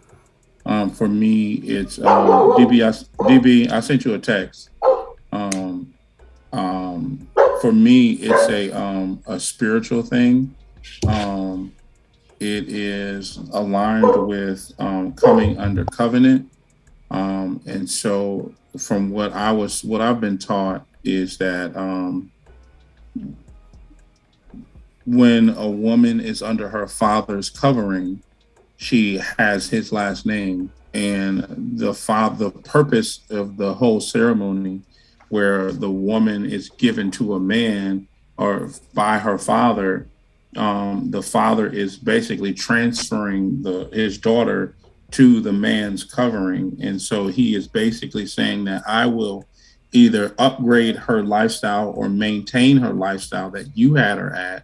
And that's the point of her taking his last name. So for me, it is a non-negotiable, where you must take my last name. And I've had some really, really dope women. Oh, I want to hyphenate. Say no, I'm not open to that at all. Like, and now I will tell you this: I have had some women say, well, I'll just use my maiden name as my middle name. That doesn't bother me as long as you know what your last name is. Um, I'm not. I'm not. I'm not thrilled about that particular one, but I guess it's kind of like a compromise if you want me to compromise. So that's where I land on it. I mean, when we get married, take my last name. Well, you know what? So I've told the young guys that I talk to, my fraternity members specifically, because we had this discussion years ago, and I said, listen, before, if a woman that you're dating or considering or courting, and you guys are considering that, and maybe that comes up, skip past that question and jump straight to the children's last name. For any woman that you are potentially gonna marry or get with, and that you guys are maybe having some dissension in the fact of whether she takes your last name or she's going to hyphenate or whatever, in the event that you two have children, what is the children's last name? If she doesn't want to take your last name, then if you two have kids, what is the firstborn son last name going to be? Is that son's name going to be hyphenated too? Is that son's name, you as her married husband, are you going to name your son her last name? And if she even sees that somehow being weird, that's just a way for you to show her an example of how it is when it comes to her not taking your name if you guys get married. And somebody asked in the chat that I want to be traditional and have her take my last name, but not but I want to talk trash if she wants to keep it. I didn't say I have a problem with women keeping their ex-husband's last name. I never said that. See, that's another thing. See, a lot of women don't like to listen. I didn't say that I have a problem with a woman keeping a man's last name. I said the reason why women do it is because of some cockamamie reasons like business and kids and all that. If a woman wants to keep her husband's last name, that's fine. That's fine with me. I mean, I don't. If that's what she wants to do, only person that would have a problem with that would be the husband. If the husband has an issue, but that's personal issues. That's everybody's individual. I'm not in everybody's marriage. So if a man, like for instance, Wes and Chris, their ex-wives kept their last names. If they cool with it, then I'm cool with it. I don't have no problem with that. But I do have a problem with the reason why women seem to think that they want to do it. It's not that reason why. Gentlemen, I would just like to call attention to this beautiful brown goddess of a queen that we have sitting on the stage next to us. I simply forgot that she was there. Hello, Coco. Coco be listening. That's what she did last time she was here. She was just chilling. Coco's like, all right, she just be kicking it with us. Mm-hmm. I do. Having a few sips, I see you. She's trying to pretend like she doesn't want to hurt us to see her décolletage, but we see it. And so with that being said, I think we have done our due diligence and we have run what, again, has been an amazing show. I think that we, by and large, do what we do best. And we come here and we ask, get the questions answered, and we give our positive and honest feedback. And so for all of you out there in YouTube land, we appreciate you all. We are happy that you can be here with us, and you are definitely a beautiful sight to see, Coco, in the foray of our eyes. So with that being said, man, fellas, let's take it out of here. No mud wrestling for West, but Robert, West, Shahid, Colin, Jamal, Daryl, King, go ahead and do your outros, and let's take us out of here, man. And this is King. I want to say good night. Great conversation with the fellas and the ladies. And please don't forget to get this book. This book might save your life. It's called Loving Life Through the Eyes of Travel. It's an amazing book on all platforms. And I just want to shout out everybody for coming through tonight. Good night. Hi, King. It was a good show tonight. Real exciting, a little controversial, a little spice in there, but always good. Look forward to episode 9. Yeah, if you got anything, I saw a lot of keyboard warriors tonight, but they were scared to come up on the stage and show their face. Always good interacting with you ladies and gentlemen. Look forward to next week. Y'all have a good weekend. It's your favorite Black Cowboy signing out. He's 6'7" in his boots, ladies. 6'7". Colin Jamal. Colin Hart. Oh, can y'all hear me? All right. Colin Hardiman. Always glad to be in this room, be on this live with the fellas. Definitely great topic tonight. Executive producer, founder, Amazing Media. We are having our own virtual event on September 21st. That will give y'all a behind the scenes look. Yeah, look at the hat. Give y'all behind the scenes look at how we run these virtual events for our clients. There will be a live DJ prize giveaways. It's a free event. So it's September 21st, starts at 6 p.m. That's a Tuesday. Starts at 6 p.m. Central Time. So passing it to Robert. Robert Longmire out of Bakersfield, California. Not going to spend too much time on myself, but I will ask that everybody do me this favor, write this down, and after our podcast, after our chat ends, look up Solomon's Mood. It's a film that's going to be produced. I had the pleasure in sitting in and reading on it, or not reading on it, but listening to it, and it's phenomenal. The work that's put into it is amazing. So if you guys would, Solomon's Mood, check out the advertisement for it, and if you can, help us out with getting it produced and getting it made. Brother, let's let Wes go last for the mud wrestling. Jamal. Bye, Robert. Bye. All right, what's going on? Jamal Dixon. It's great being with you fellas. Ladies, just letting y'all know we're gonna keep it honest here. So there's gonna be some truths y'all not gonna like, but these are truths that majority of men share. We just not scared of y'all to actually say it, like some of the men in your lives probably are, because they probably try and get something up off you. So if you want to hear what's really going on and you've heard various thoughts and ideas on topics, keep tuning in. Make sure to subscribe, make sure to share, and just make sure to keep tuning in. And we're going to keep talking about all the big topics as they come. And I'm signing out to, let's see, Wes. Well, we're going to let Wes go so Chris can wrap it up. Wes Stewart, filmmaker located in Los Angeles, California. Brothers, it was a pleasure per usual. I won't be mud wrestling tonight. Tonight will be, I'm gonna be quiet. Okay, Chris, Shan. Bye, Wes. Oh, Coco, wait. That's a nice little giggle, Coco. Hey, she did that to both the Aries. She did that to both the Aries, man. Oh yeah, right. Oh, yeah, she might like the Aries a little bit. You like that? You like that ram? You like that ram, Coco?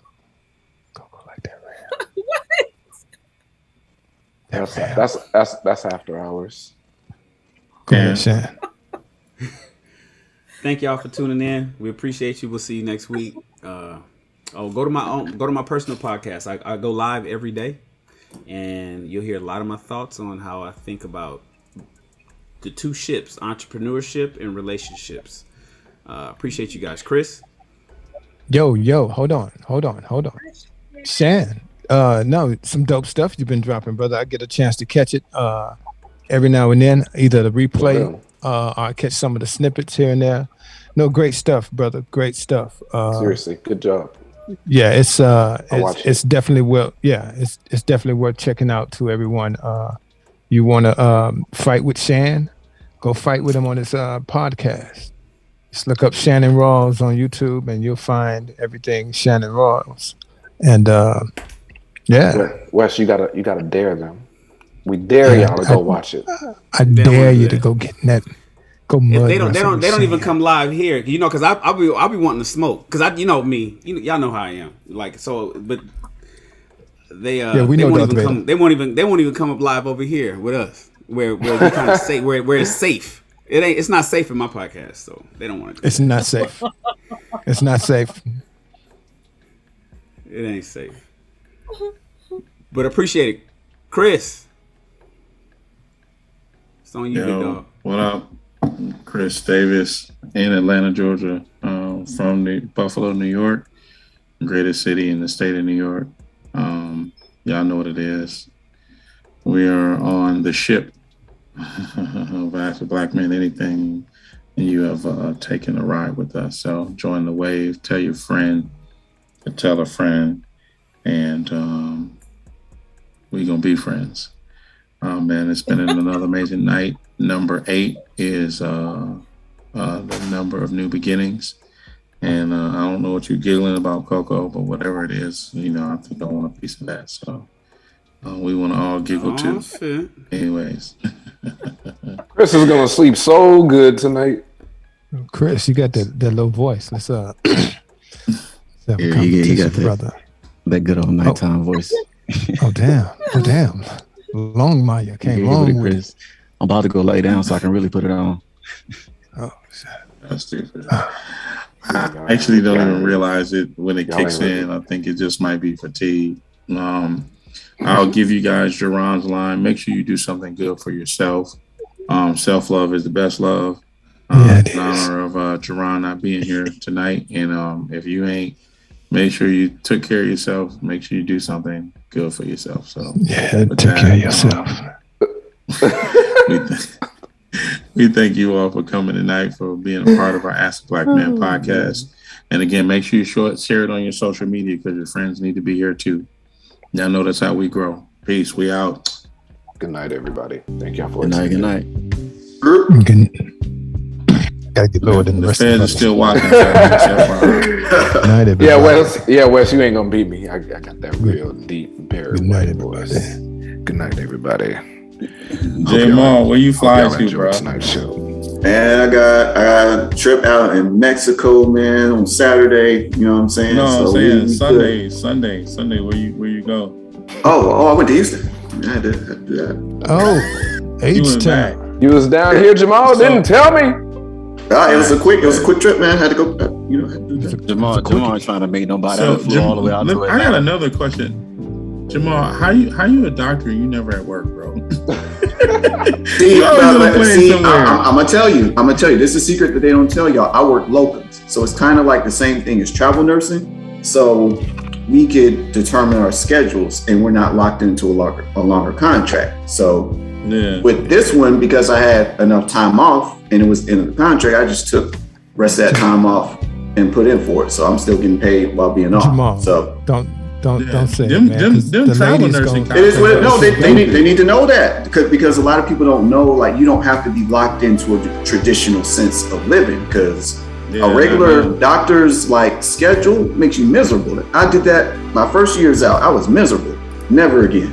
So I'm living out like you can take your time off. And the rates are higher. So you work for a couple months straight, get the extra money, take a month off, do what you want to do, rinse and repeat. Like, that's what it is. Yeah, my ex was a travel nurse. I just sent her some travel nurse contracts. She's with Angel, and they're offering. I mean, it might not be the same kind of money, but they offering like $7,500 a week for the nurses to come out of Texas.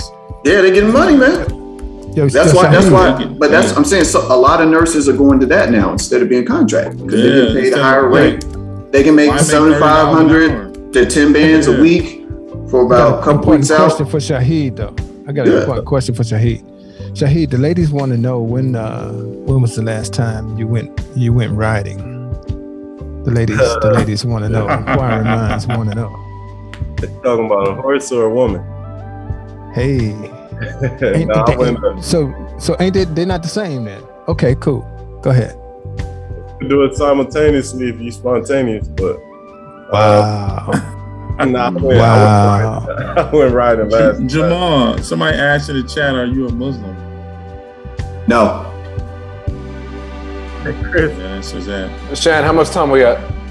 Yeah, the Fed's still watching, Shan. A minute. Yeah. We got enough still time live to make for some like trouble, another minute. fellas. Oh yeah. That must have been somebody that was cool with that wasn't down with the monogamy. So might have had somebody in the crowd that was with that. That's cool. No, I can what you mud want. wrestle. I can mud wrestle monogamously. It's a thing. It's an actual thing. Yo, I think low key Wes is toxic, yo. You're gonna be surrounded by. Oh no, You think low key? What? Surrounded. That's high key. What It's are you high talking key about? toxic. What are you talking about? Low just key. saying. And it just goes to show women like the toxicity. Like we gotta be honest now. Like at this point, like they but like yo, it. here's what's crazy though. Wes we telling them, listen, I will take your pennies